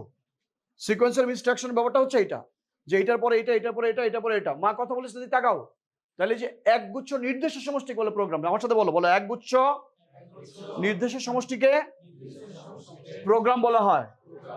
এবার আসো প্রোগ্রামিং ল্যাঙ্গুয়েজ কি। এই যে দেখো আমি তোমার সাথে কথা বলছি, আমি তোমার সাথে কথা বলছি, তুমি আমার কথা বুঝছো, আমি তোমার কথা বুঝছি। বাবা কলমটা দিত, এই যে একটা ইনস্ট্রাকশন দিলাম, ও ইনস্ট্রাকশন বুঝছে তাই কলমটা দিচ্ছে, ও কিন্তু খাতা দেয় নাই। কথা বুঝছো না বুঝো না? তাহলে আমি যদি তোমাকে দিয়ে কোনো কাজ করাতে চাই, তুমি বুঝো এই ধরনের কোনো ল্যাঙ্গুয়েজে তোমার সাথে কথা বলতে হবে, ঠিক কিনা বলো? তাহলে আমি মেশিনকে দিয়ে কাজ করাতে চাই, তাহলে মেশিন বুঝে এমন কোনো ল্যাঙ্গুয়েজে মেশিনের সাথে কথা বলতে হবে। তাহলে programming language is one kind of language by which, disturb করছে কেন? ক্লাস ভালো না লাগলে প্লিজ চলে যেতে পারো, অনেকে শিখতে আসছে এখানে, অন্যকে নষ্ট করবো না। এসিটা বন্ধ করে দিব, ওই টেম্পারেচারটা ঝামেলা করতেছে। এবারে এটা এমন একটা মধুর সমস্যা, দেখবো যে বন্ধ থাকলে খারাপ লাগবো। আচ্ছা কিছুক্ষণ বন্ধ থাক, যা, ওকে, প্রবলেম সলভ করে দিই। ওকে কিছুক্ষণ বন্ধ, স্টপ। যেটা বলছিলাম, তাহলে programming language is one kind of language by which we can communicate with the machine. মানে মেশিনের সাথে যোগাযোগ করার জন্য মেশিনের ভাষায় যখন তুমি ইনস্ট্রাকশন দিবা সেটাকে বলে প্রোগ্রামিং ল্যাঙ্গুয়েজ। সেটা হইতে পারে বিভিন্ন ভাষা, মানুষের যেরকম বিভিন্ন ভাষা আছে ওই মেশিনেরও বিভিন্ন ভাষা আছে। তবে মেশিনের মানুষের আমরা বাঙালি, আমাদের যেরকম মাদার ল্যাঙ্গুয়েজ বাংলা, মেশিন ওর মাদার ল্যাঙ্গুয়েজ বাইনারি। আমরা আবার মাদার ল্যাঙ্গুয়েজ বাংলা বাদে অন্য ল্যাঙ্গুয়েজ পারি, অন্য ল্যাঙ্গুয়েজ বুঝি। ও মাদার ল্যাঙ্গুয়েজ বাইনারি বাদে অন্য ল্যাঙ্গুয়েজ পারে, অন্য ল্যাঙ্গুয়েজ বুঝে। ওর এবার বুঝাইতে হয় সফটওয়্যার দিয়ে, অনুবাদক প্রোগ্রাম। বোঝানোর কথাটা, যেমন আমি বাঙালি, তুমি যদি আমাকে জিজ্ঞেস করো sir what is your name, আমি মাথায় বলবো যে আচ্ছা তুমি বলছো হোয়াট ইজ ইউর নেম, মানে তোমার নাম কি, তখন আমি বলবো মাই নেম ইজ মাসুদ। আমি যদিও বলি মাই নেম ইজ মাসুদ, কিন্তু মুখের মধ্যে আছে কিন্তু আমার নাম মাসুদ। ভিতরে সবসময় ট্রান্সলেট হয়, প্রসেস হয়, খালি ইনপুটটা দেখো আর আউটপুটটা দেখো, কিন্তু মাঝখানে প্রসেসটা দেখো না। ঠিক একই ঘটনা ওই কম্পিউটারে ঘটে। বুঝতে পারছি কথাটা?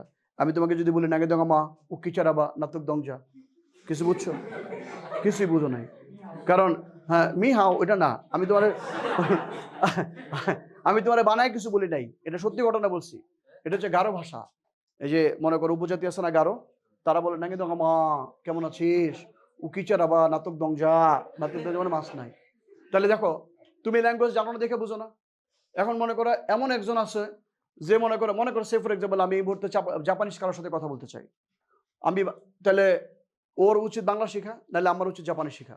কিন্তু আমারও বাংলা শেখার সময়, জাপানি শেখার সময় নাই, ওরও বাংলা শেখার সময় নাই। মাঝখানে আসে third party software, translator program. তুমি কি বলতে চাও, ওদের করতে থাকবে, ওদের দেওয়ার মনে করে শুনবে, কিছু বলবে একটা, তাহলে আমার আবার মনে করে উত্তর বলবে যে আমি তো কাচ্চি বিরিয়ানি খেতে চাই। বুঝো না কথাটা? ওকে, এরকম আর কি। যাক, যেটা হচ্ছে আমরা ট্রান্সলেটর প্রোগ্রাম ইউজ করি। ট্রান্সলেটর প্রোগ্রামও ইজ মা একটু translator programme is one kind of software. তোমাদের এগুলো বোঝায় না বাবা। দেখো আমি রাজক কলেজে চাকরি করেছি 4টি বছর, একদম ইংলিশ ভার্সন ডে শিফটে, EMDS, আমার নাম MDS স্যার। আমি বর্তমানে যে কলেজ আছি সেখানেও যদিও এখন কলেজে ক্লাস নিই ফুললি, তারপরে মাঝে মাঝে স্কুলে ক্লাস নিতে হয়। আর যেহেতু তোমাদের এগুলোর সাথে ডেভেলপের সাথে আমি জড়িত, আমি জানি তোমাদের ম্যাক্সিমাম এই বইটা শুধুমাত্র রিডিং পড়ায় দাঁড়ায় দাঁড়ায়। আমাদের রাজক কলেজের টিচার বলো বা অন্য টিচার বলো, আমরা ম্যাক্সিমাম যেটা করি সেটা হচ্ছে যে ক্লাসে এসে এই 9-10-এর ক্লাসে এসে আমরা রেস্ট নেই, ইন্টারমিডিয়েটে পড়াই, 9-10-এর রেস্ট নেই, রিডিং পড়ো, এই 10টা MCQ বানিয়ে নিয়ে এসো, এটাই হয় ক্লাস। প্লিজ ঠিক কিনা বলো, এটাই হচ্ছে দিন, মানে দিনের পর দিন তো এইভাবে বানায় পড়ে, কিন্তু এটা আসলে পড়া না, একটু এখানেও কিন্তু বোঝার আছে, এখানেও কিন্তু বোঝার আছে। তাহলে অ্যাডা লাভলেসের আমরা ওই যে কি বলে যে তোমার চার্লস বেবেজের পরে চার্লস বেবেজের দেখা হয়ে গেলো কার সাথে? অ্যাডা লাভলেসের সাথে। অ্যাডা লাভলেস কি বলছে? প্রোগ্রামিং ভাষা ব্যবহার করে। প্রোগ্রামিং ভাষা কি? যেটাতে তুমি মেশিনের সাথে কন্ট্যাক্ট করতে পারবা। কথা বুঝছো না বুঝো নাই? বলো প্রোগ্রামিং ল্যাঙ্গুয়েজ, আমার সাথে বলো programming language is one kind of language by which we can communicate with the machine. First কিছু জিনিস ইংলিশেও সুন্দর লাগে, প্রোগ্রামিং ল্যাঙ্গুয়েজের সংখ্যাটা ইংলিশে বেশি সুন্দর। Okay fine, so no problem. এবার আসো, এখন আসো তাহলে কিভাবে কার্যকর হবে সেটি লর্ড বার্নের কর্না অ্যাডা লাভলেসের মাধ্যমে জানতে পারেন। আচ্ছা, অ্যাডা লাভলেস তোমার মনে করো এই প্রোগ্রামিং সামনে নিয়ে আসছেন, এই কারণে অ্যাডা লাভলেসকে প্রোগ্রামিং ধারণার প্রবর্তক হিসেবে উল্লেখ করা হয়। দেখো প্রোগ্রামিং এর প্রবর্তক হিসেবে, প্রোগ্রামিং ধারণার প্রবর্তক হিসেবে, প্রোগ্রামিং ধারণার প্রবর্তক কে? প্রোগ্রামিং ধারণার প্রবর্তক কে? উত্তর অ্যাডা লাভলেস। প্রোগ্রামিং ধারণার প্রবর্তক কে? উত্তর অ্যাডা লাভলেস। প্রোগ্রামিং ধারণার প্রবর্তক কে? উত্তর অ্যাডা লাভলেস।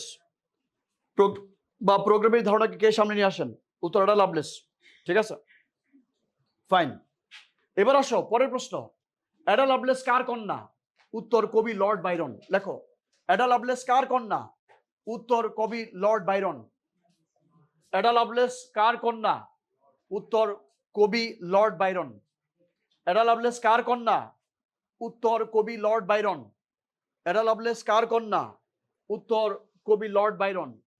অ্যাডা লাভলেস কার কন্যা? উত্তর কবি লর্ড বাইরন। ওকে লিখছো লর্ড বাইরন। ওকে, সবার কাছে একটা বই আছে, একটা বই থাকলে বানান দেখে ফেলতে পারবা। ওকে ফাইন, তারপর লেখো বাবা, অ্যাডা লাভলেস বিজ্ঞান ও গণিতে কার অনুপ্রেরণায় আগ্রহী ওঠেন? মানে অ্যাডা লাভলেস কার অনুপ্রেরণায় বিজ্ঞান ও গণিতে আগ্রহী হয়ে ওঠেন? দেখো, অ্যাডা লাভলেস কার অনুপ্রেরণায়, ইনফ্লুয়েন্স, ওকে, কার অনুপ্রেরণায় বিজ্ঞান ও গণিতে আগ্রহী হয়ে ওঠেন?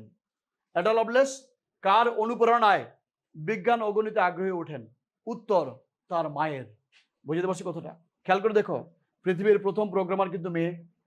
এটা একটা বোঝা, যদি অনেকেই বলে যে টেকনোলজিতে মেয়েদের অবদান কি, এটা বুঝতে হবে যে প্রথম প্রোগ্রামারই তো মেয়ে।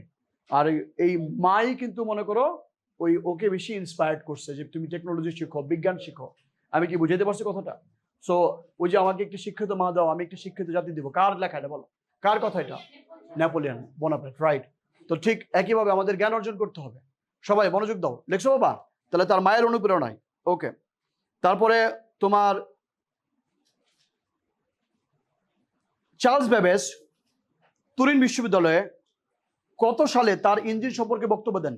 চার্লস বেবেজ তুরিন বিশ্ববিদ্যালয়ে কত সালে তার অ্যানালাইটিক্যাল ইঞ্জিন সম্পর্কে বক্তব্য দেন? চার্লস বেবেজ কত সালে তুরিন বিশ্ববিদ্যালয়ে অ্যানালাইটিক্যাল ইঞ্জিন সম্পর্কে বক্তব্য দেন? উত্তর 1840। উত্তর 1840। উত্তর 1840 সালে। 1840 সালে তুরিন বিশ্ববিদ্যালয়ে তিনি একটি বক্তব্য দেন। এখান থেকে তিনভাবে প্রশ্ন আসতে পারে যে 1840 সালে অ্যানালিটিক্যাল ইঞ্জিন সম্পর্কে চার্লস বেবেজ বক্তব্য দেন কোথায়? তুরিন বিশ্ববিদ্যালয়ে, তুরিন ইউনিভার্সিটি, রাইট। তারপরে আসতে পারে তুরিন বিশ্ববিদ্যালয় কত সালে বললাম। তারপরে আসতে পারে 1840 সালে তুরিন বিশ্ববিদ্যালয়ে চার্লস বেবেজ কি সম্পর্কে বক্তৃতা দেন? তার জীবন সম্পর্কে। বোঝানোর কথাটা? এটা লাভলেস সম্পর্কে, অ্যানালিটিক্যাল ইঞ্জিন সম্পর্কে। কোনটা? Analytical engine. বুঝতে পারছো কথাটা? তার মানে লাইন একটা, কিন্তু এখান থেকে তুমি যখন পড়বা নিজে 3-4টা লাইন বুঝে লাইবা এবং বুঝবা যে এখানে প্রত্যেকটা লাইনের প্রশ্ন আছে। মানে প্রত্যেকটা লাইন থাকা মানে আমার অন্য কোনো গাইড বইও দেখা দরকার নাই, আমার প্রশ্ন এখান থেকে আইব। ক্লিয়ার? মূল উত্তরটা তুমি পেয়ে যাইবা। ফাইন, এরপরে দেখো তোমার এই যে বক্তব্য দেন, আচ্ছা দেখো এখানে লাইন আছে, সে সময় অ্যাডা লাভলেস চার্লস বেবেজের সহায়তা নিয়ে বক্তব্য সত্ত্বে ইঞ্জিনের কাজের ধারাটি ধাপ অনুসারে ক্রমান্বিত করেন। ইঞ্জিনের কাজের ধারাটি মানে অ্যানালিটিক ইঞ্জিনের কাজের ধারাটি ধাপে ধাপে, দেখো অ্যানালিটিক্যাল ইঞ্জিনের কাজের ধারাটি ধাপে ধাপে বর্ণনা করেন কে? উত্তর অ্যাডা লাভলেস। ধাপে ধাপে বর্ণনা করেন, ধাপে ধাপে। আর এই যে ধাপে ধাপে মানে জিনিসটা তোমার মনে করো যে বিশ্লেষণ করেন, তার নাম হচ্ছে অ্যালগোরিদম। কি নাম বলো তো বাবা? অ্যালগোরিদম। কি নাম? অ্যালগোরিদম। ইংলিশে লেখো, বাংলায় লিখতে পারো, ইংলিশে লিখতে পারো। What is algorithm? লেখো, step by step problem solving process is known as algorithm. লিখে রাখো, step by step problem solving process is known as algorithm. কোন একটি সমস্যা ধাপে ধাপে সমাধান করার প্রক্রিয়ার নাম algorithm. Step by step problem solving process is known as algorithm. কোন একটি সমস্যা ধাপে ধাপে সমাধান করার প্রক্রিয়ার নাম অ্যালগোরিদম। মনে থাকবে বাবা? সবাই তো শুধু যে ইউটিউব অ্যালগোরিদম নাম শুনছো, ফেসবুক অ্যালগোরিদম নাম শুনছো, কিন্তু এই অ্যালগোরিদম হচ্ছে ধাপে ধাপে। ওকে, ধাপে ধাপে কাজ করার প্রক্রিয়া। মনে করো তুমি চা বানানোর অ্যালগোরিদম কি? প্রথমে তোমার মনে করো শুরু করি, তারপরে চুলায় আগুন ধরাই, সেই আগুনের মধ্যে মনে করে কেটলিতে পানি নেই, পানি নিয়ে পানি গরম করি, তারপরে সেই গরম পানির মধ্যে চা পাতা ঢেলে দেই, আরো কিছুক্ষণ গরম করি নাড়ি, তারপরে কাপের মধ্যে ওই তোমার মনে করো যে চা পাতার যে গরম পানি নেই, তারপরে অ্যাডেড সুগার মিল্ক ইউজ করে আমরা চা বানিয়ে খাই। এটা হলো ধাপ। Okay fine. সবাই বাবা, তোমরা যদি কথা বলো তোমাদের ডিস্টার্ব হবে। তোমরা এটা চাও? তোমাদের লস হবে। তোমরা এটা চাও? চাও না? চলো আগাই। ওকে, ঠিক আছে না মা? যেভাবে লাইন বাই লাইন পড়াচ্ছি, এতে করে আমাদের পুরো বিষয়টা মুখস্থ হয়ে যাচ্ছে এবং আমাদের নিজের নোট থাকতেছে, পারতেছে। এটা ইংলিশ ভাষা তোমাদের জন্য আছে আমার, যদি আমি নিজে করছি এটা। ফাইন, তাহলে ধাপে ধাপে বর্ণনা হচ্ছে অ্যালগোরিদম। টার্মটা জেনে গেলা। আচ্ছা, তোমার অ্যাডা লাভলেসকে অ্যালগোরিদম প্রোগ্রামিং এর মানে এই যে তখন যদি বলো যে অ্যালগোরিদমের জনককে, অ্যাডা লাভলেসই। প্রোগ্রামিং অ্যালগোরিদম দুইটাই কিন্তু অ্যাডা লাভলেস। বুঝতে পারছো কথাটা? এই তোমার এই জিনিসটা বুঝলাম। এবার আসো, তাহলে প্রথমে হচ্ছে একটা যন্ত্র আবিষ্কার হয়েছে। ওই যে তোমার ইন্ডাস্ট্রিয়াল রিভলিউশন হইলো, যন্ত্রপাতি আবিষ্কার হইলো। যন্ত্রপাতি আবিষ্কার হওয়ার পরে যেমন মনে কর ফ্যান আবিষ্কার হয়েছে। ইস, এমন কোনো ডিভাইস থাকতো যেটা দূর থেকে ফ্যানটারে বন্ধ করা যেত, সারা যেত। চিন্তা হয়েছে না? আজ থেকে 10 বছর আগে কত মানুষের কষ্ট হয়েছে, রাত্রে ঘুমাইছে, লাইটটা বন্ধ করার জন্য আবার উঠতে হয়েছে। আবার তোমার যদি ভয় লাগে অন্ধকারে, তখন তো আবার মনে করো যে লাইট বন্ধ করতে ইচ্ছা করে। ঠিক করে বলো? তাহলে এখন কি হয়েছে? চলে এসে ক্লিক, দেখবে যে ক্লিকের মনে করো রিমোট কন্ট্রোল আছে। তুমি দূর থেকে মনে করো বেডে রাখবা, ক্লিক করে বন্ধ করতে পারো, ফ্যান বন্ধ করতে পারবা, ফ্যান চালাতে পারো। শীতের রাইতে কি হয়? তোরা কেউ কথা কইস আব্বা মা কথা বলো না প্লিজ। শীতের রাত্রে কি হয়? দেখা যায় যে তুমি প্রথম দিকে তোমার গরম লাগতেছে, ফ্যানটা ছাড়ছো, এরপরে তো মনে করো অনেক শীত লাগতেছে, কিন্তু উঠতেও ইচ্ছা করতেছে না যে ফ্যানটা বন্ধ করবা। হাতের কাছে যদি রিমোটটা থাকে, শেষ, বন্ধ হয়ে গেলো। নাকি বলো? ঠিক করে বলো? তাহলে এটা কেউ না কেউ চিন্তা করছে, আর কেউ না কেউ আবিষ্কার করলিস। সময় কিন্তু লাগছে, সময় লাগছে। সো বোঝার চেষ্টা করো।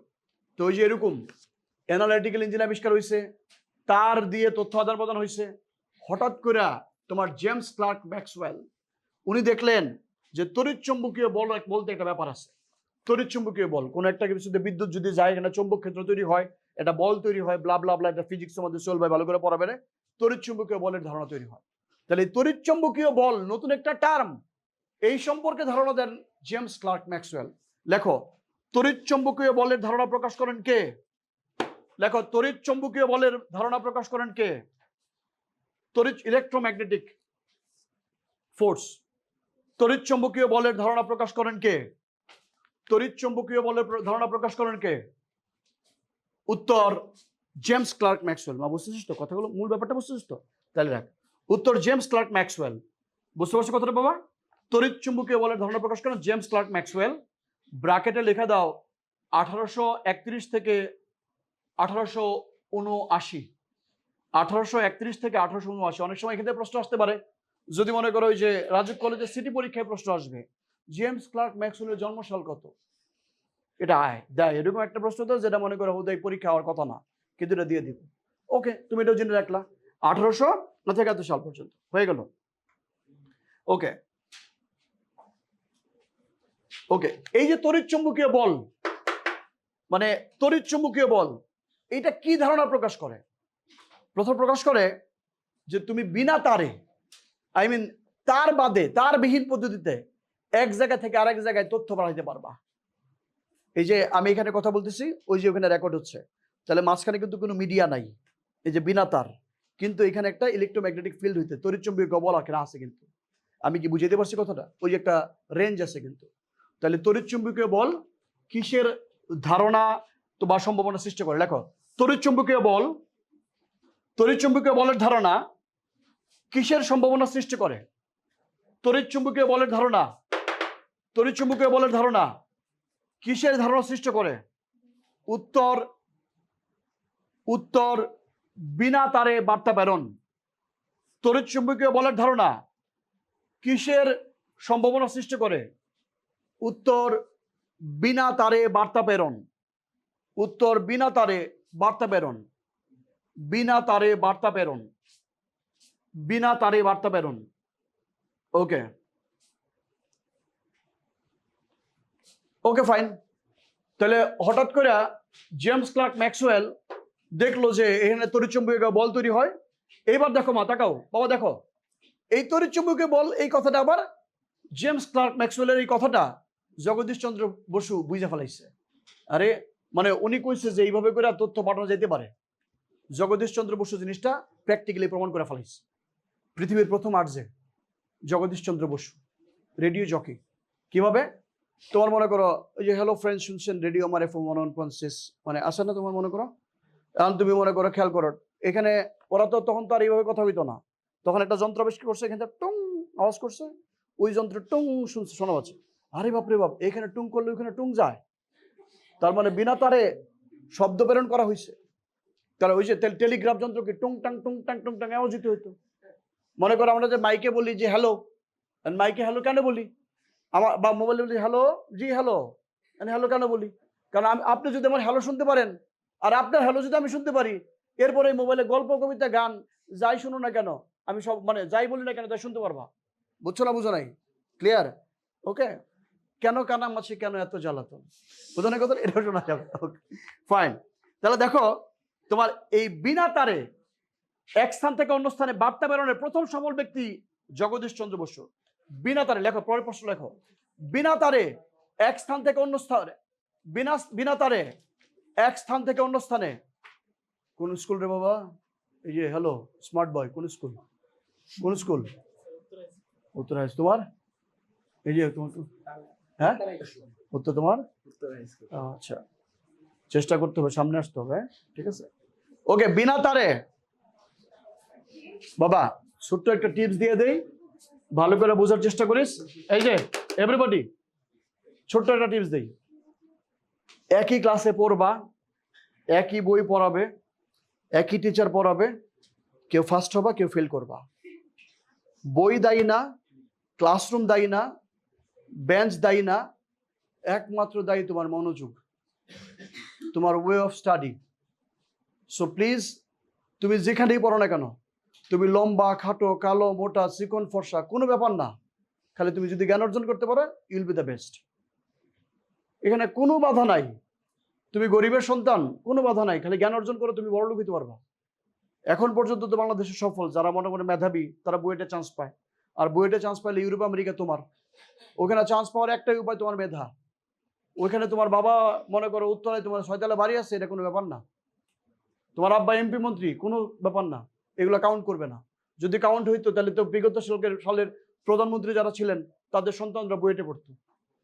রাখি বলো, ওইখানে রিক্সাওয়ালার ছেলেও আছে, আবার কোটিপতির ছেলেও আছে, কিন্তু যোগ্যতা একটাই, মেধা। সাইলেন্ট, মনোযোগ দাও। ওকে, তাহলে বিনা তারে এক স্থান থেকে অন্য স্থানে, প্লিজ একটু মনোযোগ দাও, তাহলে বুঝতে পারবা। এক স্থান থেকে অন্য স্থানে তোমার বার্তা প্রেরণে, মেসেজ প্রেরণে আর কি প্রথম সফল হয় কে? জগদীশ চন্দ্র বসু, বাঙালি বিজ্ঞানী। উনি কিন্তু বাঙালি বিজ্ঞানী, হ্যাঁ, প্রথম জগদীশ চন্দ্র বসু। ব্র্যাকেটে 1858 থেকে 1800 সালে লিখে রাখতে পারো জন্মসালগুলো সব। এটা আমি লিখতেছি না, তোমরা যখন পড়বা বই জন্মসালটা পড়ে ফেলবা। ওকে, তারপরে আবার ঠান্ডা লাগতেছে? আচ্ছা ঠিক আছে, ওকে ওকে ঠিক আছে, রেডি? আচ্ছা ফাইন, ওকে ওকে ওকে, এবার থাম। না, অফ করা যাবে না, 25 দিছি। আমি আমার লক্ষ্যটা শেষ করতে পারবো না, এটা ছেড়ে দেবো তো করে। এই একটা জায়গায় আটকায় গেছিস, স্টাক হয়ে গেছিস, তো করে যে কি হবে? কিন্তু এইটা আবার দিলে কাজ হবে না। একটা এই সিরিজের টন, ওই যে কত টন, এটা ডিপেন্ড করে হচ্ছে what is the size of the room and how many peoples are there, এগুলোর উপর ডিপেন্ড করে। তো এটা যদি এখন ছাড়ি, এটার উপরে একা অনেক বেশি প্রেশার পড়বে, নো প্রবলেম, দেই প্রেশার, তবু তো ভালো করে পড়ো। এবার আসো, এক স্থান থেকে অন্য স্থানে বার্তা প্রেরণ করে কে? জগদীশ চন্দ্র বসু। এবার পরের প্রশ্ন লেখো, জগদীশ চন্দ্র বসু কত সালে অতি ক্ষুদ্র তরঙ্গ ব্যবহার করে এক স্থান থেকে অন্য স্থানে তথ্য প্রেরণে সক্ষম হন? জগদীশ চন্দ্র বসু কত সালে, জগদীশ চন্দ্র বসু কত সালে অতি ক্ষুদ্র তরঙ্গ, ব্র্যাকেটে দাও মাইক্রোওয়েভ, জগদীশ চন্দ্র বসু কত সালে অতি ক্ষুদ্র তরঙ্গ, ব্র্যাকেটে দাও মাইক্রোওয়েভ, ব্যবহার করে এক স্থান থেকে অন্য স্থানে তথ্য প্রেরণে সক্ষম হন? কত সালে এক স্থান থেকে অন্য স্থানে তথ্য প্রেরণে সক্ষম হন? উত্তর 1895 সাল। উত্তর 1895 সাল। এভাবে প্রশ্ন আসতে পারে, জগদীশ চন্দ্র বসু তোমার কি ব্যবহার করে এক স্থান থেকে অন্য স্থানে তথ্য আদান প্রদান করেন? উত্তর মাইক্রোওয়েভ, অতি ক্ষুদ্র তরঙ্গ। উত্তর কি বলতো বাবা? মাইক্রোওয়েভ। রেডিও ওয়েভ, মাইক্রোওয়েভ গুলো আলাদা আলাদা ব্যাপার আছে, কিন্তু উত্তর কি বলতো? মাইক্রোওয়েভ। তার মানে মাইক্রোওয়েভ ব্যবহার করে 1895 সালে তিনি তোমার এক স্থান থেকে অন্য স্থানে তথ্য প্রদান করেন। কিন্তু তার এই আবিষ্কার প্রকাশিত না হওয়ায় সার্বজনীন স্বীকৃতি পায় নাই। ওই যে কতদিন আগে তোমরা গান শুনছিল না একটা, সর্বোত্তম মঙ্গলে, ওই যে তোমার শাওনার চঞ্চল চৌধুরী গাইছিল, গাওয়ার সাথে সাথে মনে করে অন্য স্ট্রাইক মেরে দিচ্ছে, কইছে যে এই গানটা আমগো, জলে কি জানি জলের গান না কলের গান নামে একটা শিল্পী ছিল, এরা মনে করে আইসা কইছে যে এটা আমাদের ক্রিয়েশন, এটা আমাদের গান, এই গান উনি গাইতে পারেন না আমাদের অনুমতি ছাড়া। তার মানে আমরা যখন কোনো কিছু আবিষ্কার করি, কোনো অনুমতি মানে আবিষ্কার করি, সেটা যে কোনো মানে ক্রিয়েটিভ থট, ক্রিয়েটিভ কাজ, এইটার জন্য নিবন্ধন আছে। তুমি যদি লাইসেন্স না নাও তাহলে তো জিনিসটা তোমার থাকবে। তুমি একটা গাড়ি কিনছো কিন্তু লাইসেন্স করো নাই, পরে আরেকজন মনে করে গাড়িটা লাইসেন্স করে রয়েছে, কাগজ যার গাড়ি তার। বুঝতে পারছি কতটা? জগদীশ চন্দ্র বসু তথ্য পাঠাইছে বিনা তারে, সফল হয়েছে, সবার আগে পাঠাইছে, এটা মানুষ জানে। কিন্তু সেম কাজ করছে মার্কনি। মার্কনি করার পর মার্কনি আবার প্যাটার্ন নিয়ে নিচ্ছে, বিজ্ঞানের আবিষ্কারের জন্য প্যাটার্ন নিতে হয়, বাস প্যাটার্ন নিয়ে নিচ্ছে। তাহলে কাগজ কলমে আবিষ্কার কিন্তু মার্কনি, কাগজ কলমে মার্কনি, যদিও জগদীশ চন্দ্র বসু তা আগে আবিষ্কার করছে। আমি কি বুঝতে পারছি বাবা? ক্লিয়ার? ওকে। তারপর লেখো, তারপর এটা প্রকাশন দেখ। এবার আসো, বেতার তরঙ্গ ব্যবহার করে, বেতার তরঙ্গ ব্যবহার করে রেডিও ওয়েভ। প্রথম সফল হয় তোমার এটা, আর হু ইজ কনসিডার দ্য, তোমার মনে করে সার্টিফাইড পায়োনিয়ার হইলে তুমি জগদীশ চন্দ্র বসুই দিবা। তোমার যিনি প্রশ্ন করবেন উনি এটা বুঝে করবেন আর কি, ঠিক আছে? জগদীশ চন্দ্র বসু না বলতে হু বাঙালির। তবে এখানে ব্যাপার আছে, যদি বলে মাইক্রোওয়েভ ব্যবহার করে,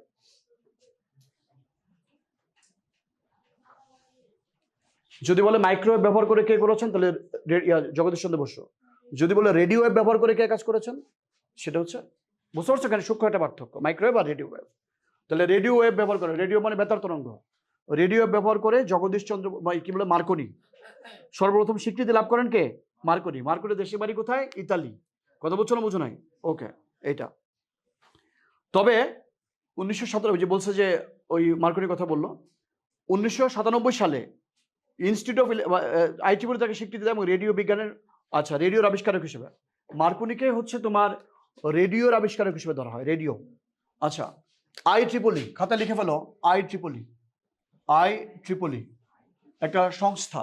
ওকে, এরকম টুকটাক অনেকগুলো শর্ট ফর্ম আছে, পরীক্ষা আসতে পারে। What is the full form of IEEE? খাতায় লেখো, institute of electrical and electronics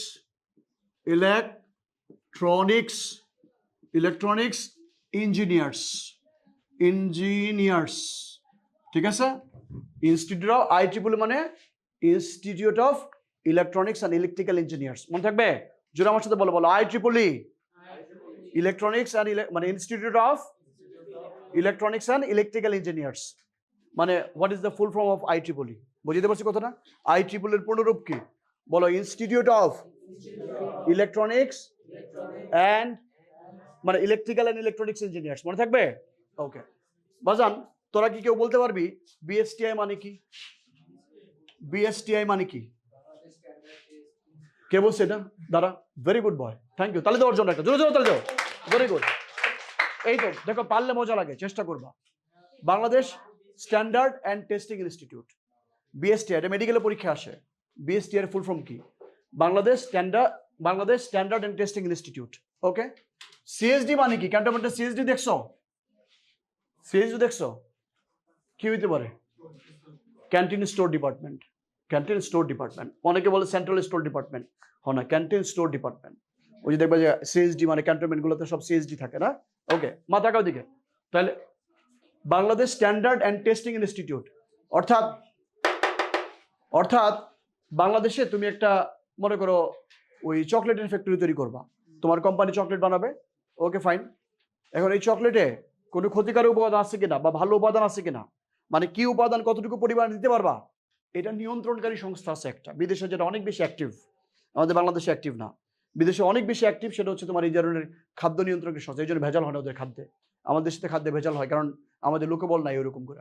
তাহলে এটা নিয়ন্ত্রণ করে বিএসটিআই। ঠিক একইভাবে মনে করো এই যে এখানে একটা যন্ত্র তুমি দেখতে পাচ্ছ, মাইক্রো, এই যে মাইক, হ্যাঁ, এই মাইকটা মনে করো এখান থেকে তো রেডিয়েশন হচ্ছে মাস্ট, ঠিক না? রেডিয়েশন হচ্ছে, এই রেডিয়েশনটা মনে করো যে মানুষের জন্য ক্ষতিকারক কিনা, আমার ব্রেনের জন্য, আমার শরীরের জন্য ক্ষতিকারক কিনা, এইটা বা কি উপাদান দিলে ক্ষতিকারক বেশি হবে কম হবে, এইটা নিয়ন্ত্রণকারী একটা সংস্থা আছে, সেটা হচ্ছে IEEE।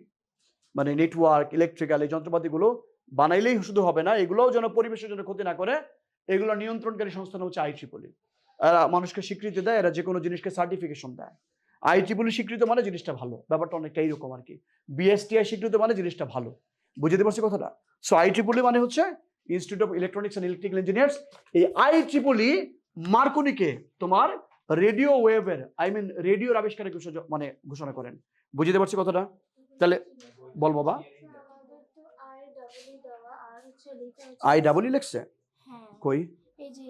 ভুল আসছে, এটা ভুল আসছে, institute of electrical and electronic engineering ভুল লিখছে, এটা ভুল লিখছে, তাহলে বইতে যেটা এটা ভুল লিখছে। এটা এটা আমি বলি ভুল কেন লিখছে। এই যে এখানে দেখো আবার তোমার এখানে এই যে ইলেকট্রিক্যাল অ্যান্ড ইলেকট্রনিক ইঞ্জিনিয়ারিং না, ইঞ্জিনিয়ার্স হবে, ইঞ্জিনিয়ার্স হবে। ওকে, আচ্ছা, এটা অনেক সময়, আচ্ছা রেডি, IEEE হবে। আচ্ছা ওইটা ঠিক আছে, ইঞ্জিনিয়ার্স হবে এটা আর কি। আচ্ছা এবারে দেখো, ইঞ্জিনিয়ারিং হচ্ছে সাবজেক্ট। এটা আমরা যারা বই লিখি, মা তাকাও না একটু, শোনো না, আমরা যারা অনেক সময় বই লিখি, অনেক সময় তো ইস রে, মানে তোমাদের দিতে চাইছিলাম আমি কিছু একটা ভালো জিনিস দিতে চাইছিলাম, তোমরা হয়তো নিচ্ছ না, আমি হয়তো ভালো পড়াইতে পারছি না, কেউ কথা বলো না। আমরা যখন বই লিখি প্রথমে যেটা করি যে এই বইগুলো অনেক সময় গুগল থেকে নিয়ে নিই, আবার যিনি চেক করার কথা উনি চেক করেন না, আবার আমরা এটা যখন ট্রান্সলেট করি ডাইরেক্ট মনে করো গুগলকে দিই। এখন তো আরও সহজ, এবার সামনে বইগুলোতে দেখবা যে প্রচুর ChatGPT, জেমিনি ইউজ করে মুহূর্তের মধ্যে মনে করো এই ChatGPT মেক ইট বা ট্রান্সলেট ইট ইংলিশ। ওই যে কালকে একটা মনে করো আমি স্লাইড বানাইলাম, আমি বাংলায় বানাইছি, okay translate it English as it is রেখা, একদম হুবহু চলে আসবে। কিন্তু অ্যাজ ইট ইজ আমার অনেক সময় একটু ভুল হয়ে যায়, কারণ এক একটা জিনিসের এক এক জায়গায় এক এক প্রয়োগ আছে, যেটাকে বলে জার্গন। ঠিক আছে, জার্গন মনে করো মেডিকেলের জন্য যে শব্দ, হয়তো এটা টেকনোলজিতে মিনিং আবার ডিফারেন্ট, এরকম আর কি। ওকে রেডি, তাহলে IEEE বুঝলা?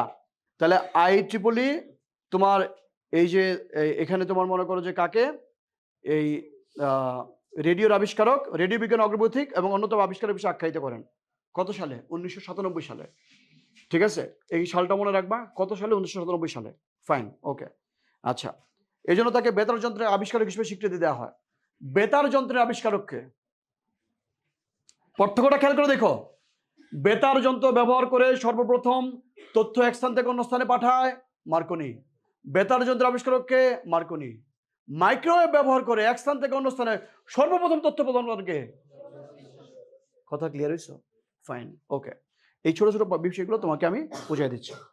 এবার হয়ে গেল, তারপরে দেখো পর্যায়ক্রমে এই যে পরে কি আসছে যে 20 শতকে ইলেকট্রনিক্সের বিকাশের ফলে, তাহলে ইলেকট্রনিক্সের বিকাশ ঘটে কত সালে, কোন শতকে? লেখো, ইলেকট্রনিক্সের বিকাশ ঘটে কোন শতকে? মা, ইলেকট্রনিক্সের বিকাশ ঘটে কত, বিকাশ মানে ওই যে প্রসারিত হওয়া, ইভলভ হওয়া, বুঝতে পারছি কতটা? ইলেকট্রনিক্সের বিকাশ ঘটে কত সালে, কত শতকে? ইলেকট্রনিক্সের বিকাশ ঘটে কত শতকে? ইলেকট্রনিক্সের বিকাশ ঘটে কত শতকে? উত্তর 20 শতকে। মা লেখো মা, উত্তর 20 শতকে, বা দাগ দিয়ে রাখো মা, ঠিক আছে? ইলেকট্রনিক্সের বিকাশ ঘটে কত শতকে? উত্তর 20 শতকে। ইলেকট্রনিক্সের বিকাশ ঘটে কত শতকে? উত্তর 20 শতকে। ইলেকট্রনিক্সের বিকাশ ঘটে 20 শতকে। কত শতকে বাবা? 20 শতকে। ওকে, মানে 20 সেঞ্চুরি থেকে। ওকে, তারপর দেখো এই 20 শতকে ইলেকট্রনিক্সের বিকাশের পর প্রথম IBM company main frame computer তৈরি করেন। লেখো, IBM company main frame computer তৈরি করেন কত শতকে? উত্তর আইবিএম কোম্পানি, দেখো IBM company main frame computer প্রথম তৈরি করেন কোন শতকে? উত্তর 20 শতকে। IBM company main frame computer তৈরি করেন কোন শতকে? উত্তর 20 শতকে। আইবিএম কোম্পানি মেইন তোমার মেইন ফ্রেম কম্পিউটার তৈরি করেন 20 শতকে। বুঝতে পারছো কথাটা? আচ্ছা, ফাইন, বুঝলাম। মেইন ফ্রেম কম্পিউটার মানে বড় বড় কম্পিউটার, অনেক বড় বড় কম্পিউটার। আমি বুঝতে পারছি, মনে করি প্রসেসরটা পুরো এই রুম ভরা, মানে সিপিইউ যেটা মনে করি এই রুমটাই পুরোটা লাগে সিপিইউর জন্য, এরকম কম্পিউটার আর কি। Okay fine. এরপরে তোমার এই 20 শতকের দিকে আইবিএম কোম্পানি প্রথম মেইন ফ্রেম কম্পিউটার তৈরি করেন, যেটা বিভিন্ন সংস্থা ইউজ করতো, মানুষ ইউজ করতো না। মানুষ মানে বুঝছো তো, একা কেনার সামর্থ্য ছিল না, একা কেনার সামর্থ্য নাই, বিভিন্ন সংস্থা এটাকে তোমার মনে করো যে কিন্তু আর কি, মনে করো আবহাওয়া অধিদপ্তর, স্বরাষ্ট্র মন্ত্রণালয়, এরকম মানুষ এরা কিন্তু আর কি। ফাইন। এরপরে তোমার মনে করো এই 1971 সালে মাইক্রো প্রসেসর আবিষ্কার হলে সাশ্রয়ী কম্পিউটার তৈরি পথ সুগম হয়। বোঝার চেষ্টা করো, যখন প্রসেসরগুলো মাইক্রো হয়ে গেল, মানে ইলেকট্রনিক্স ডিভাইসগুলো ছোট হয়ে গেল। এই যে দেখো মা বাবা তাকাও দিকে, ওই যে এখন একটা ক্যামেরা দেখতে পাচ্ছ, কত বড় একটা ক্যামেরা। এটা আজ থেকে 20-25 বছর আগে তোমার মনে করো ইয়া বড় ক্যামেরা ছিল। ভিডিও মানেই মনে করে এই বড় একটা কান্দের মধ্যে নিয়ে ঘুরতে হইতো। ওই যে আগের দিনের যদি বিয়ের ভিডিও দেখো, তোমার আব্বু আম্মুকে জিজ্ঞেস করলে বুঝবা, দেখবা যে এই বড় মনে করো ভিডিও একটা নিয়ে মনে করো ভিডিও করতে মানে করতেছে। নাটক সিনেমা পুরোটা এই বড় বড় ভিডিও ক্যামেরা থাকতো। এটা এখন এই সাইজে হয়ে গেছে, এটা আরো ছোট হয়ে গেছে মোবাইল ফোন। এটা এখন এরকম হয়ে গেছে, বিভিন্ন গোয়েন্দা সংস্থা বা অনেকে দেখবা যে বোতামের মতো হয়ে গেছে, একটা বোতাম, বোঝানোর কথাটা বোতামের মধ্যে আছে, এটা কিন্তু ক্যামেরা, তুমি বুঝবা। এই তাকাও দিকে, এটা কিন্তু ক্যামেরা, তুমি বুঝবা না। তার জিনিসটা কি মাইক্রো হয়ে গেছে, ছোট হয়ে গেছে, বুঝো নাই? প্রসেসর যখন ছোট হয়ে গেছে, কম্পিউটারের দাম তখন কমে গেছে। আমি বুঝতে পারছি। আর কম্পিউটারের দাম যখন কমে গেছে, তখন এটা ব্যক্তিগত লেভেলে, পার্সোনাল লেভেলে ব্যবহার করা শুরু হয়। তাহলে তুমি ধারণা নিশ্চয়ই বুঝতে পারতেছো। দেখো, তোমার মাইক্রো প্রসেসর আবিষ্কৃত হয় কত সালে? 1971, আমাদের মুক্তিযুদ্ধের সময়। মাইক্রো প্রসেসর, ছোট প্রসেসর, মানে ব্রেন আর কি, কম্পিউটার ব্রেন যেটা প্রসেস করে। মাইক্রো প্রসেসর আবিষ্কৃত হয় কত সালে? মাইক্রো প্রসেসর আবিষ্কৃত হয় কত সালে? 1971 সালে। তার মানে মা এরকম প্রশ্ন আসতে পারে বাবা, মাইক্রো প্রসেসর আবিষ্কৃত হয় কত সালে? 1971 সালে। মাইক্রো প্রসেসর আবিষ্কৃত হয় কত সালে? তুমি তো পারো কিন্তু। 1971 সালে। কত সালে বাবা? 1971 সালে। আর মাইক্রো প্রসেসর আবিষ্কার হওয়া মানে কম্পিউটার চিপ হয়ে গেছে। যদি বলে কম্পিউটার সস্তা হয়েছে, কম্পিউটার সহজলভ্য হয়েছে কোন কারণে? উত্তর মাইক্রো প্রসেসর আবিষ্কার হবে। কোন সাল থেকে কম্পিউটার সহজলভ্য হয়েছে? 1971 সাল থেকে। আমি কি বুঝাইতে পারছি আপনাদের কথাটা? সবাই কি বুঝছো বাবা? তাহলে এই জায়গায় মাইক্রো প্রসেসরের ব্যাপারটা বুঝলাম। এবার আসো, এই যে তারপরে, তার মানে 1971, এরপরে এরই আগে তোমার তাকাও দিকে মাইক্রো প্রসেসর আবিষ্কার হয়েছে, এর মধ্যে থেকে আবার অন্য কাজও শুরু হয়েছে। আরপানেট নাম শুনছিলা? আরপানেট, আরপানেট এটা মানে হচ্ছে অ্যাডভান্সড রিসার্চ, ঠিক আছে? Advance research project agency network. আমার সাথে বলো বলো বলো, আরপানেট বলো, advanced research project agency network. Advance research project agency network. Advanced research project agency network. মানে মা দেখো, এটা হলো ইন্টারনেটের, আজকে যে ইন্টারনেট, এই ইন্টারনেটের প্রথম নাম আরপানেট। ইন্টারনেটের প্রথম নাম কি মাদিক টাকা? ইন্টারনেটের প্রথম নাম কি? আরপানেট। এটা অ্যাডভান্স রিসার্চ প্রজেক্ট 1969 লেখা রাখো, 1969, 1969।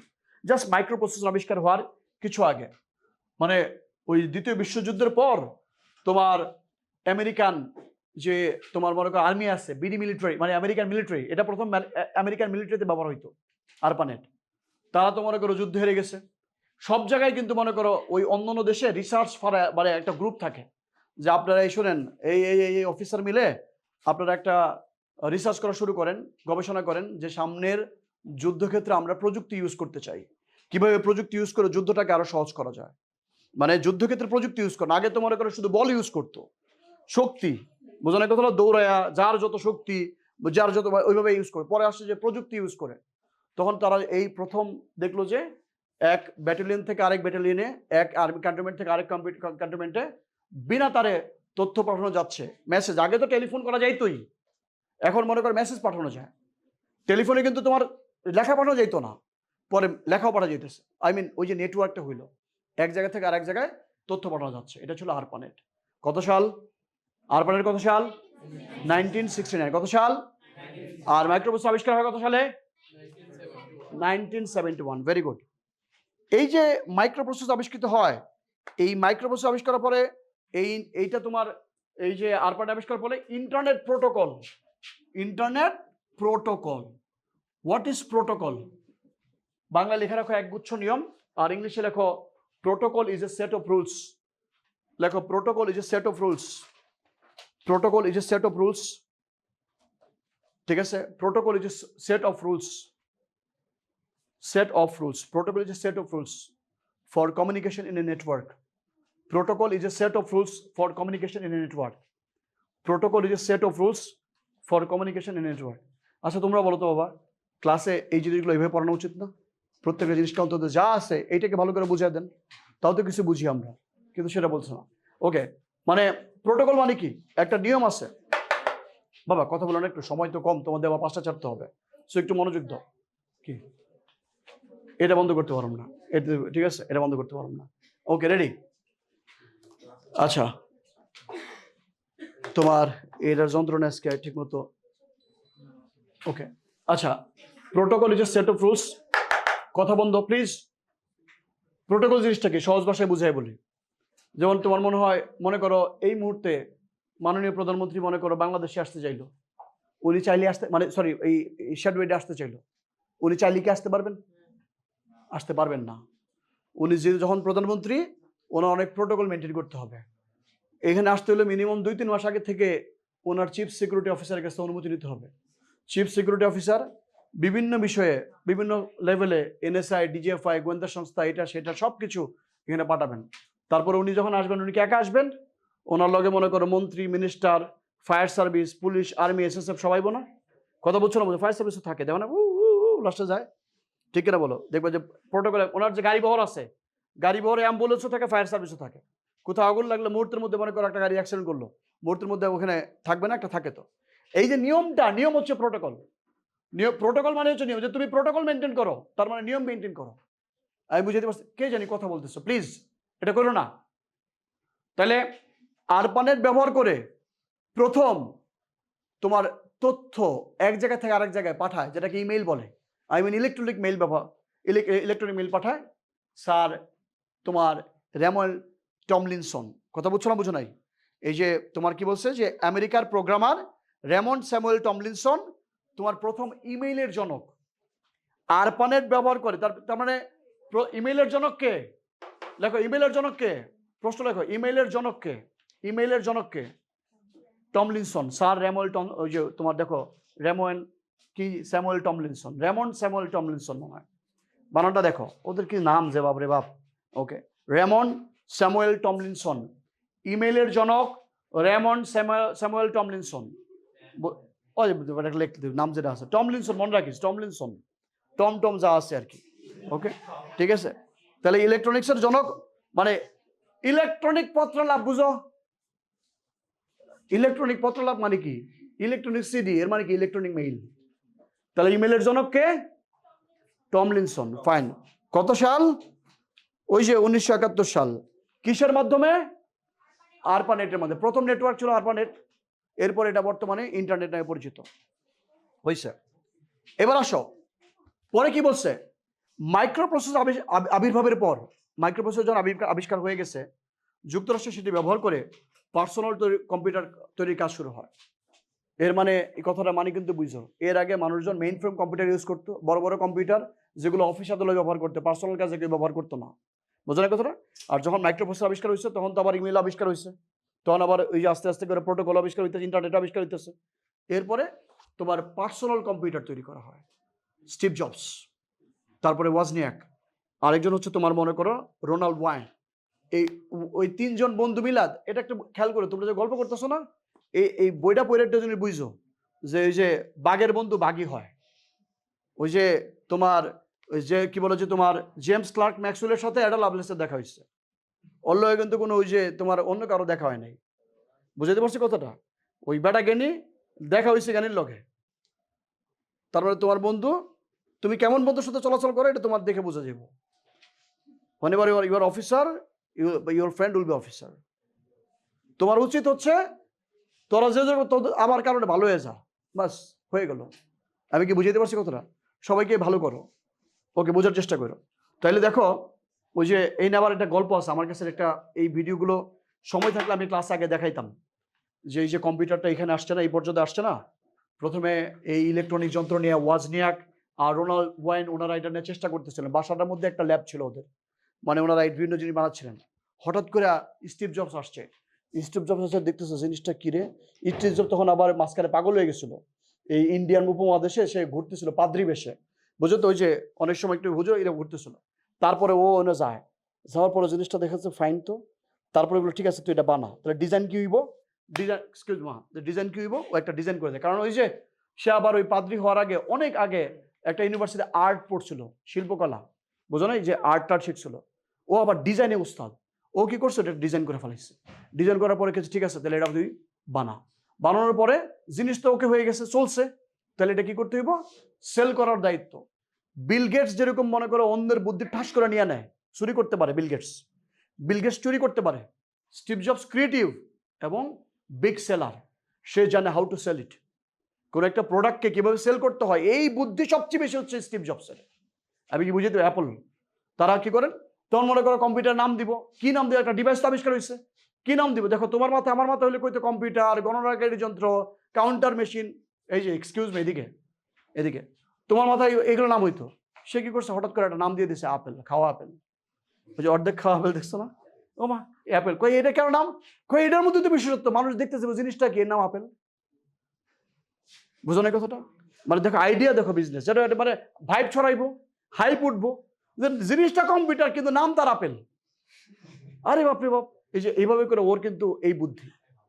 ফাইন, এইবার মনে করো ও যখন এই কম্পিউটার আবিষ্কার করে ফেলাইছে, বাজারে তো মনে করো কোটি কোটি মানে পিস সেল হচ্ছে, আমেরিকায় মনে করো চারিদিকে মনে করো এটা প্রচুর সেল, বা কথা বলিস একটু শোন, প্রচুর সেল হচ্ছে। এটা দেখা বিল গেটসের মাথা খারাপ। বিল গেটস হঠাৎ করে কইছে যে একটা জায়গায় গেছে যে বিজ্ঞাপন আসছে যে আমরা এই মেশিনটা চালানোর জন্য, মানে স্টিভ জবস যেটা আবিষ্কার করছে, আমরা একটা অপারেটিং সিস্টেম চাচ্ছি, যেটা মনে করো যে এটাকে চালাই তারা সহজ করবে, ওই যে অপারেটিং সিস্টেম উইন্ডোজ যেটা। হঠাৎ করে মানে বিল গেটস কি করলো, তার বন্ধুকে নিয়ে গেল যে ওই কোম্পানিকে, যে আমাদের কাছে মানে ওই একটা প্রোডাক্ট আছে, ওই প্রোডাক্টটা দেখানোর পরে বলতেছে যে আমরা তো এটা চাচ্ছি না, আমরা চাচ্ছি অপারেটিং সিস্টেম টাইপের কিছু একটা করার জন্য। বিল গেটস সার্চ করে মিথ্যা কথা কয়ে দিচ্ছে, আমাদের একটা আছে। সত্যি কথা এটা, কিন্তু এটা গল্প না, সত্যি। ঠাস করে মিথ্যা করে আমাদের একটা আছে। কয় কি ঠিক আছে তাহলে 1 সপ্তাহ সময়, 1 সপ্তাহ রেডি করো।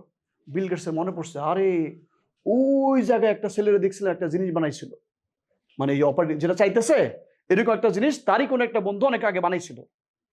এবার ওর কাছে গেছে যে তোর জিনিসটা যে বানাইছো দাম কত, আমরা দিবে এটা, কয় 100 টাকা, কয় নে তোরে 5000 টাকা দিলাম, কিন্তু কোনোদিন কবি না, এটা তোর 100 টাকার জিনিস 5000 টাকা দিয়ে দিছে, মনে করো একটা ধারণা দিচ্ছে আর কি, যার কোনোদিন কোনো কবি না, যেটা তোর, ওইটা নিয়া এইবার এটারে বিউটিফাইড করা আসতেই করা তোমার মনে করে পাঠাই দিচ্ছে আরেকজনকে।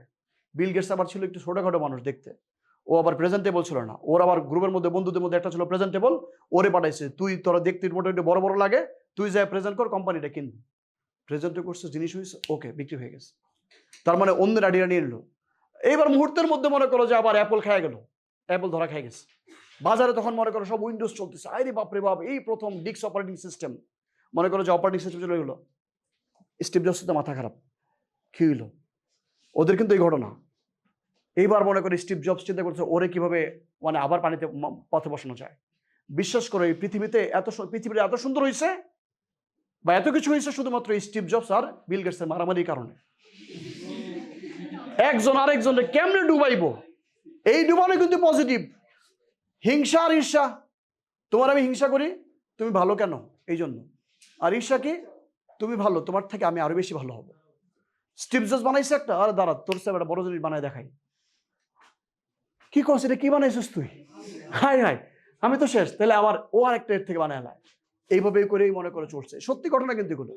এই দুইজন স্টিভ জবস, কথা বলো না, স্টিভ জবস বিল গেটস যদি আজকে এই জায়গায় না থাকতো তাহলে কিন্তু কম্পিউটার মানে মেইন জিনিসটাই তো এইটা, কম্পিউটার এত সুন্দর হইতো না, এত ডিজাইন হইতো। অ্যাপল কি করছে, সুন্দর সুন্দর কম্পিউটার আবিষ্কার করতো। স্টিভ মানে এই হলো ব্যাপারটা। একজন হচ্ছে মানে ও হচ্ছে আবার বিল গেটস মাথা কুইক কাজ করতো যে এই জিনিসটা দরকার, এটা কই পাওয়া যাবে। ও নিজের হোক আর যার হোক আইন সার্ভিস দিয়ে দিত এবং ডাইরেক্ট কয়ে ফেলতো যে এটা পারবো আমি। আমাদের এই যে উদ্ভাসের সোহাগ ভাই, লিটন ভাই কিন্তু এই একই ঘটনা। উদ্ভাসের যে মালিক উনিরও কিন্তু এরকম একটা গল্প আছে। একবার ওই যে বুয়েটে পড়া অবস্থায় কোনো একটা জায়গার জন্য অটোমেশন করার জন্য একটা সফটওয়্যার দরকার। ওনারা বলছে এই তোমরা পারবা, হ্যাঁ পারবো।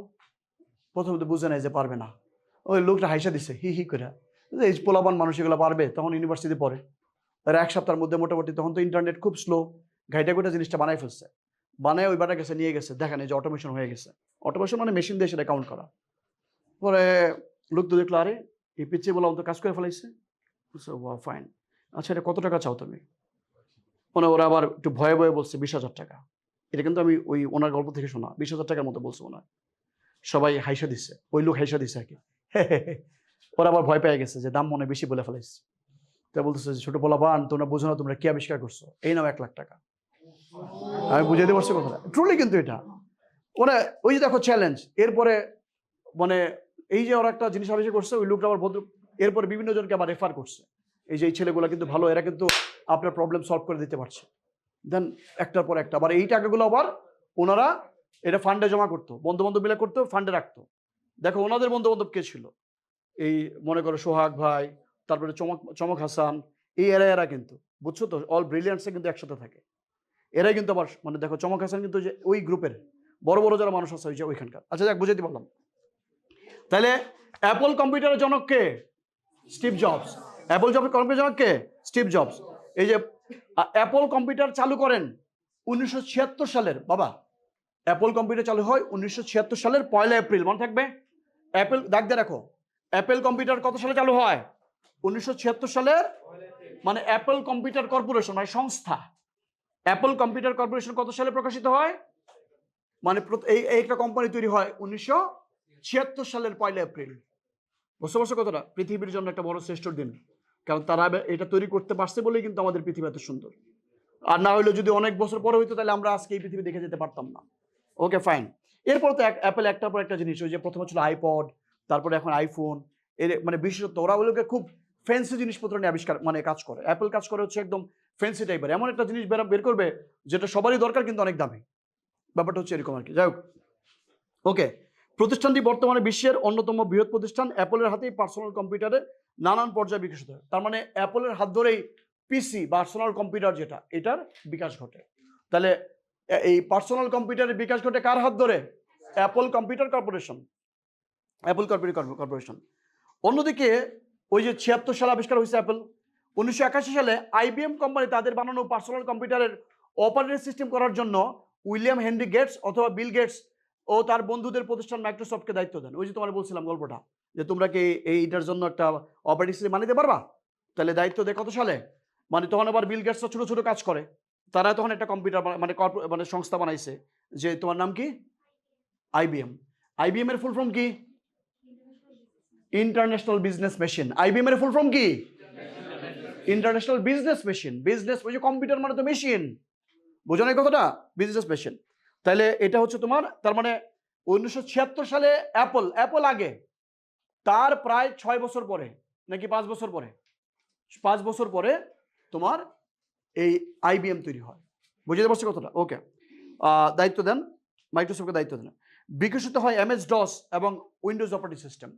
তাহলে ওই বিল গেটস এবং তার প্রতিষ্ঠান এমএস ডস, এমএস মানে মাইক্রোসফট, মাইক্রোসফট মানে ছোট সফটওয়্যার, মাইক্রো ছোট, সফট মানে সফটওয়্যার, ছোট সফটওয়্যার তৈরি করে। MS DOS, DOS মানে ডিস্ক অপারেটিং সিস্টেম, এটা লেখো। DOS মানে কি? MS DOS মানে কি? মাইক্রোসফট ডিস্ক অপারেটিং সিস্টেম, লিখে বলো। MS DOS Microsoft disk operating system, Microsoft disk operating system, DISC disk, Microsoft disk operating system. বুঝতে পারছো কথাটা? তাহলে বর্তমানে ওরা হচ্ছে পিসি আবিষ্কার করেন অ্যাপল কম্পিউটার কর্পোরেশন, আর বর্তমানে ম্যাক্সিমাম পিসি এই MS উইন্ডোজ দিয়ে পরিচালিত হচ্ছে। বুঝতে পারছো কথাটা?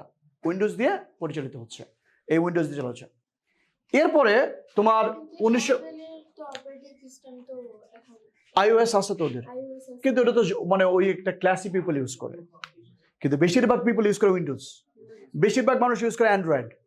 বুঝতে পারছি কথাটা? এটা ভাজান প্লিজ। এরপরে 1989 সালগুলো খেয়াল করো। 1989 সালে তো ইন্টারনেট আবিষ্কার হয়, সরি 1989 দিকে Tim Berners-Lee, madam Tim Berners-Lee, এই টিম মানে TIM, Tim, sir Timothy Berners-Lee, মানে টিম বার্নার্স-লি, টিম বার্নার্স মানে সোলার কি, ঠিক আছে, okay, Tim Berners-Lee, sir Timothy Berners-Lee, উনি একটা প্রোটোকল আবিষ্কার করেন HTTP। HTTP ফুল ফর্ম কি? লেখো, hyper text transfer protocol, hyper text transfer protocol. কথা বলিস না বাবা? এটা HTTPS কি? Hyper text transfer protocol secured. পরীক্ষা আইব HTTPS এর ফুল ফর্ম কি? Hyper text transfer protocol system, hyper text transfer protocol special. বুঝতে পারছি কতটা? এরকম আর কি। তাহলে এটা হবে সিকিউরড। কি হবে বাবা বলো তো? আমার সাথে বলো, HTTPS hyper text transfer protocol secured. তার মানে মা তাকাও, যে সকল ওয়েবসাইটে বোঝা, দেখ একটু আমি জানি তুমি যদি মনোযোগ দাও একটু হলে বেশি কিছু শিখতে পারবা, মনোযোগ দাও। যে সকল ওয়েবসাইটে HTTP থাকে মানে ওয়েবসাইট দেখার protocol, hyper text transfer protocol. আর যে সকল ওয়েবসাইটের URL এ HTTPS থাকে ওইটা সিকিউরড, মানে এন্ড টু এন্ড এনক্রিপশন। মানে ব্যাপারটা হচ্ছে এরকম, যেমন মনে করো আমি ফেসবুকে যা দেই সেটা প্রথমে আমার মোবাইলেও থাকে, ফেসবুক সার্ভারেও থাকে, এখন ফেসবুক সার্ভারে যে থাকে, ফেসবুক সার্ভার যদি কেউ হ্যাক করে তাহলে আমার সব তথ্য এখানে পাই যাব। তার মানে আমি কিন্তু অতটা নিরাপদ না, বোঝার চেষ্টা করো। কিন্তু WhatsApp end to end encryption, আমি যে তোমার মেসেজ পাঠাই, তুমি যে আমার মেসেজ পাঠাও, এটা তুমি আমি বাদে এই দুই জায়গা বাদে মাঝখানে কোথাও জমা হবে না, তোমার মোবাইলে আর আমার মোবাইলে জমা হবে। এটা বলে এন্ড টু এন্ড এনক্রিপশন। এবং মাঝখানে যদি কেউ ডাটা হ্যাক করতে চায়, হ্যাক করা এমন সিস্টেম, যেমন মনে করো ইন্টারনেটের তার, এমন যন্ত্র আছে এখানে যদি ডিভাইসটা বসিয়ে দেই, ওকে হ্যাঁ অ্যাটেন্ডেন্স শিটটা কই বাবা, এমন যন্ত্র আছে এই ডিভাইসটা যদি বসিয়ে দেই মনে করো, তাইলে এখান থেকে এক্সকিউজ মি তোমার মোবাইলে মনে করো ইন্টারনেটের পাসওয়ার্ড দিলা, ওই পাসওয়ার্ড হ্যাক হয়ে যেতে পারে। বা তুমি কোন সাইট দেখতে পাচ্ছ, কোন সাইট তুমি ভিজিট করছো, মনে করো রাষ্ট্রীয় গুরুত্বপূর্ণ ইম্পর্টেন্ট মেসেজ যাচ্ছে, কাকে মেসেজ দিচ্ছ, হ্যাক করা যায়। কিন্তু যখন HTTPS থাকবে, মাঝখান থেকে কেউ হ্যাক করলেও এই বার্তা উদ্ধার করতে পারবে না। এই জন্য HTTPS দেখবা যে নিরাপদ ওয়েবসাইট। আমি বুঝতে পারছি কথাটা? Hyper text transfer protocol. কারণ হোয়াট ইজ হাইপার টেক্সট? টাকায় দিকে এই যে বইটা দেখতে পাচ্ছ না, তাহলে দেখো দিস ইজ প্রিন্টেড টেক্সট, এটা প্রিন্টেড টেক্সট। এই যে তুমি যে লিখছো না, তুমি যে লিখতেছো, দিস ইজ রাইটিং মানে রিটেন টেক্সট। তাহলে হাইপার টেক্সট কোনটা? যে সকল টেক্সট আমরা স্ক্রিনে দেখি, আমার সাথে এক বাক্যে বলো, যে সকল টেক্সট আমরা স্ক্রিনে দেখি সে সকল টেক্সটকে হাইপার টেক্সট বলা হয়। তার মানে মনে করো যে এই বন্ধ করিস না, আরো বাকি আছে তো, ওকে। তার মানে মনে করো যে এখানে যে টেক্সটগুলো দেখতে পাচ্ছ, দিস ইজ হাইপার টেক্সট। বুঝতে পারছি কথাটা? এটা হাইপার টেক্সট। আরো 10 মিনিট দিব, সর্বোচ্চ মানে 10 মিনিট থাকবে, আস্তে, ওকে। তাহলে হাইপার টেক্সট বুঝলাম আমরা, তোমাদের কারণেই তো। তোমরা যদি একটু মনোযোগ দিতা অনেক কিছু শিখাইতে পারতাম। পরের চ্যাপ্টারগুলো কিন্তু আমি 2, 3, 4 একসাথে শেষ করবো ইনশাল্লাহ। তোমরাও দেখে আসবা আমার সাথে, এবার টান দিয়ে শেষ করে তোমার বই পড়া হয়ে যাবে এবং গল্পটা তুমি বুঝতে পারবা। তাহলে এটা just hyper text transfer protocol আবিষ্কার করলেন। এই ওনাকে এই টিম বার্নার্স-লিকে WWW এর জনক বলা হয়। এই বাজান, WWW মানে কি? এটা কি? এটা একটা নোয়াখালী সমিতি, এটা একটা সমিতি, এটা একটা সংস্থা, এটা একটা অর্গানাইজেশন। ওয়েবসাইটে কি থাকবে কি থাকবে না, কোন ল্যাঙ্গুয়েজ ব্যবহার করে ওয়েবসাইট বানাইতে পারবা পারবা না, এই ধরনের বিভিন্ন নিয়ম কানুন যারা রুলস অ্যান্ড রেগুলেশন যারা সেট আপ করেন, একটা নিয়ম দেন, গাইডলাইন তৈরি করে দেন, এইটা হচ্ছে এই WWW। শুধু ভাইব না যে WWW মানে, তার মানে যারা এই গাইডলাইন মেনটেন করে ওয়েবসাইট ইয়াতে আপ করেন, এগুলোর আগে WWW থাকে। তার মানে উনি এটা মেনটেন করছেন প্রপারলি, প্রোটোকল মেনটেন করছেন। আমি কি বুঝাতে পারছি আপনাদেরকে? সো সেটাকে বলা হয় WWW। তাহলে WWW এর জনক হচ্ছে স্যার টিম বার্নার্স-লি। আর ইন্টারনেটটা এত জনপ্রিয় হইতো না যদি ওয়েবসাইট না থাকতো।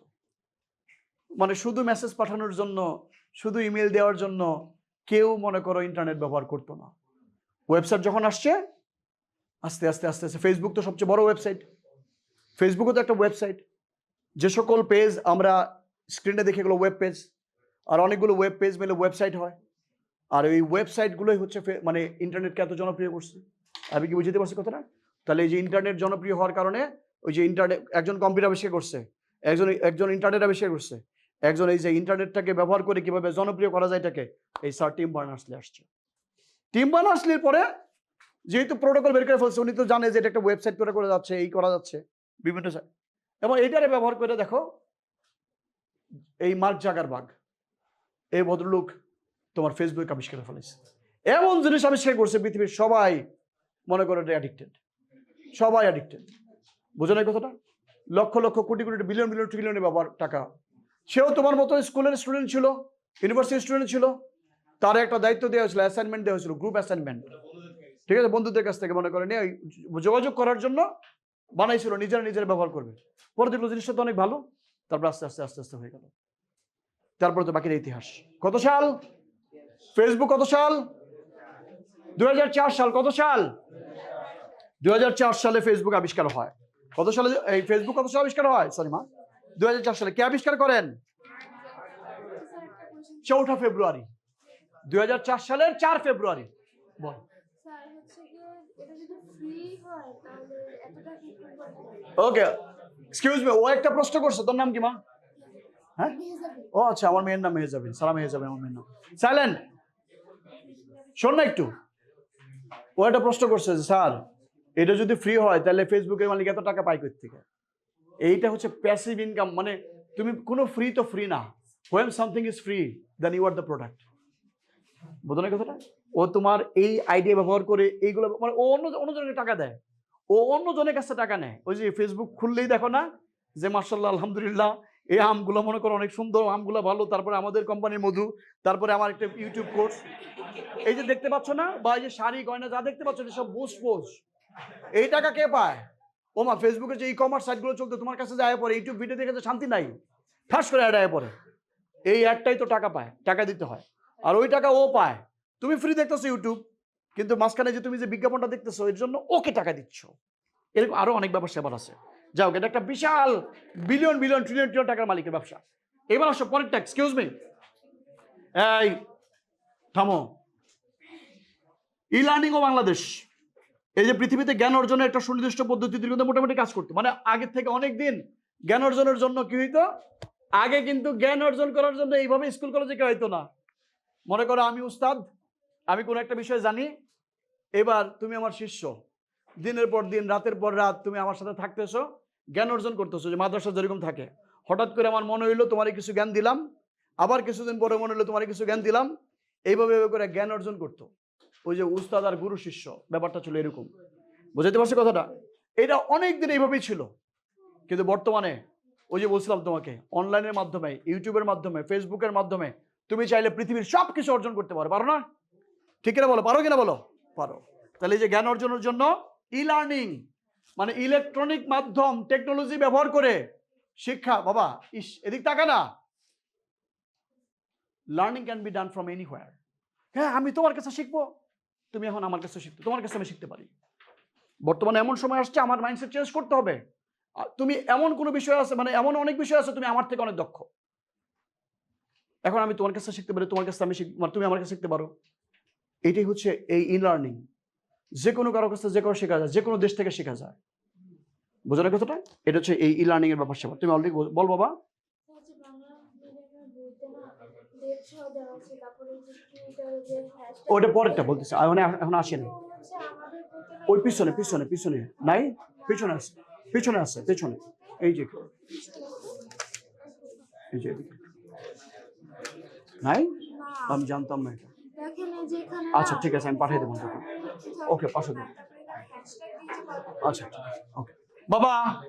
একটু আর 10টা মিনিট, সর্বোচ্চ 10 মিনিট ছেড়ে দিব। আল্লাহ, দাঁড়া দাঁড়া দাঁড়া, ওই ঘড়ি আর এই ঘড়ি ভুল আছে। এনে 3 বাজে। আচ্ছা এনে 3 বাজে 8-এর মধ্যে ছেড়ে দেবো এখান থেকে। ওকে রেডি, প্লিজ একটু শোনো। তাহলে তোমার মনে করো ই লার্নিং বুঝলা, এরপর আসো ই গভর্নেন্স। সরকারি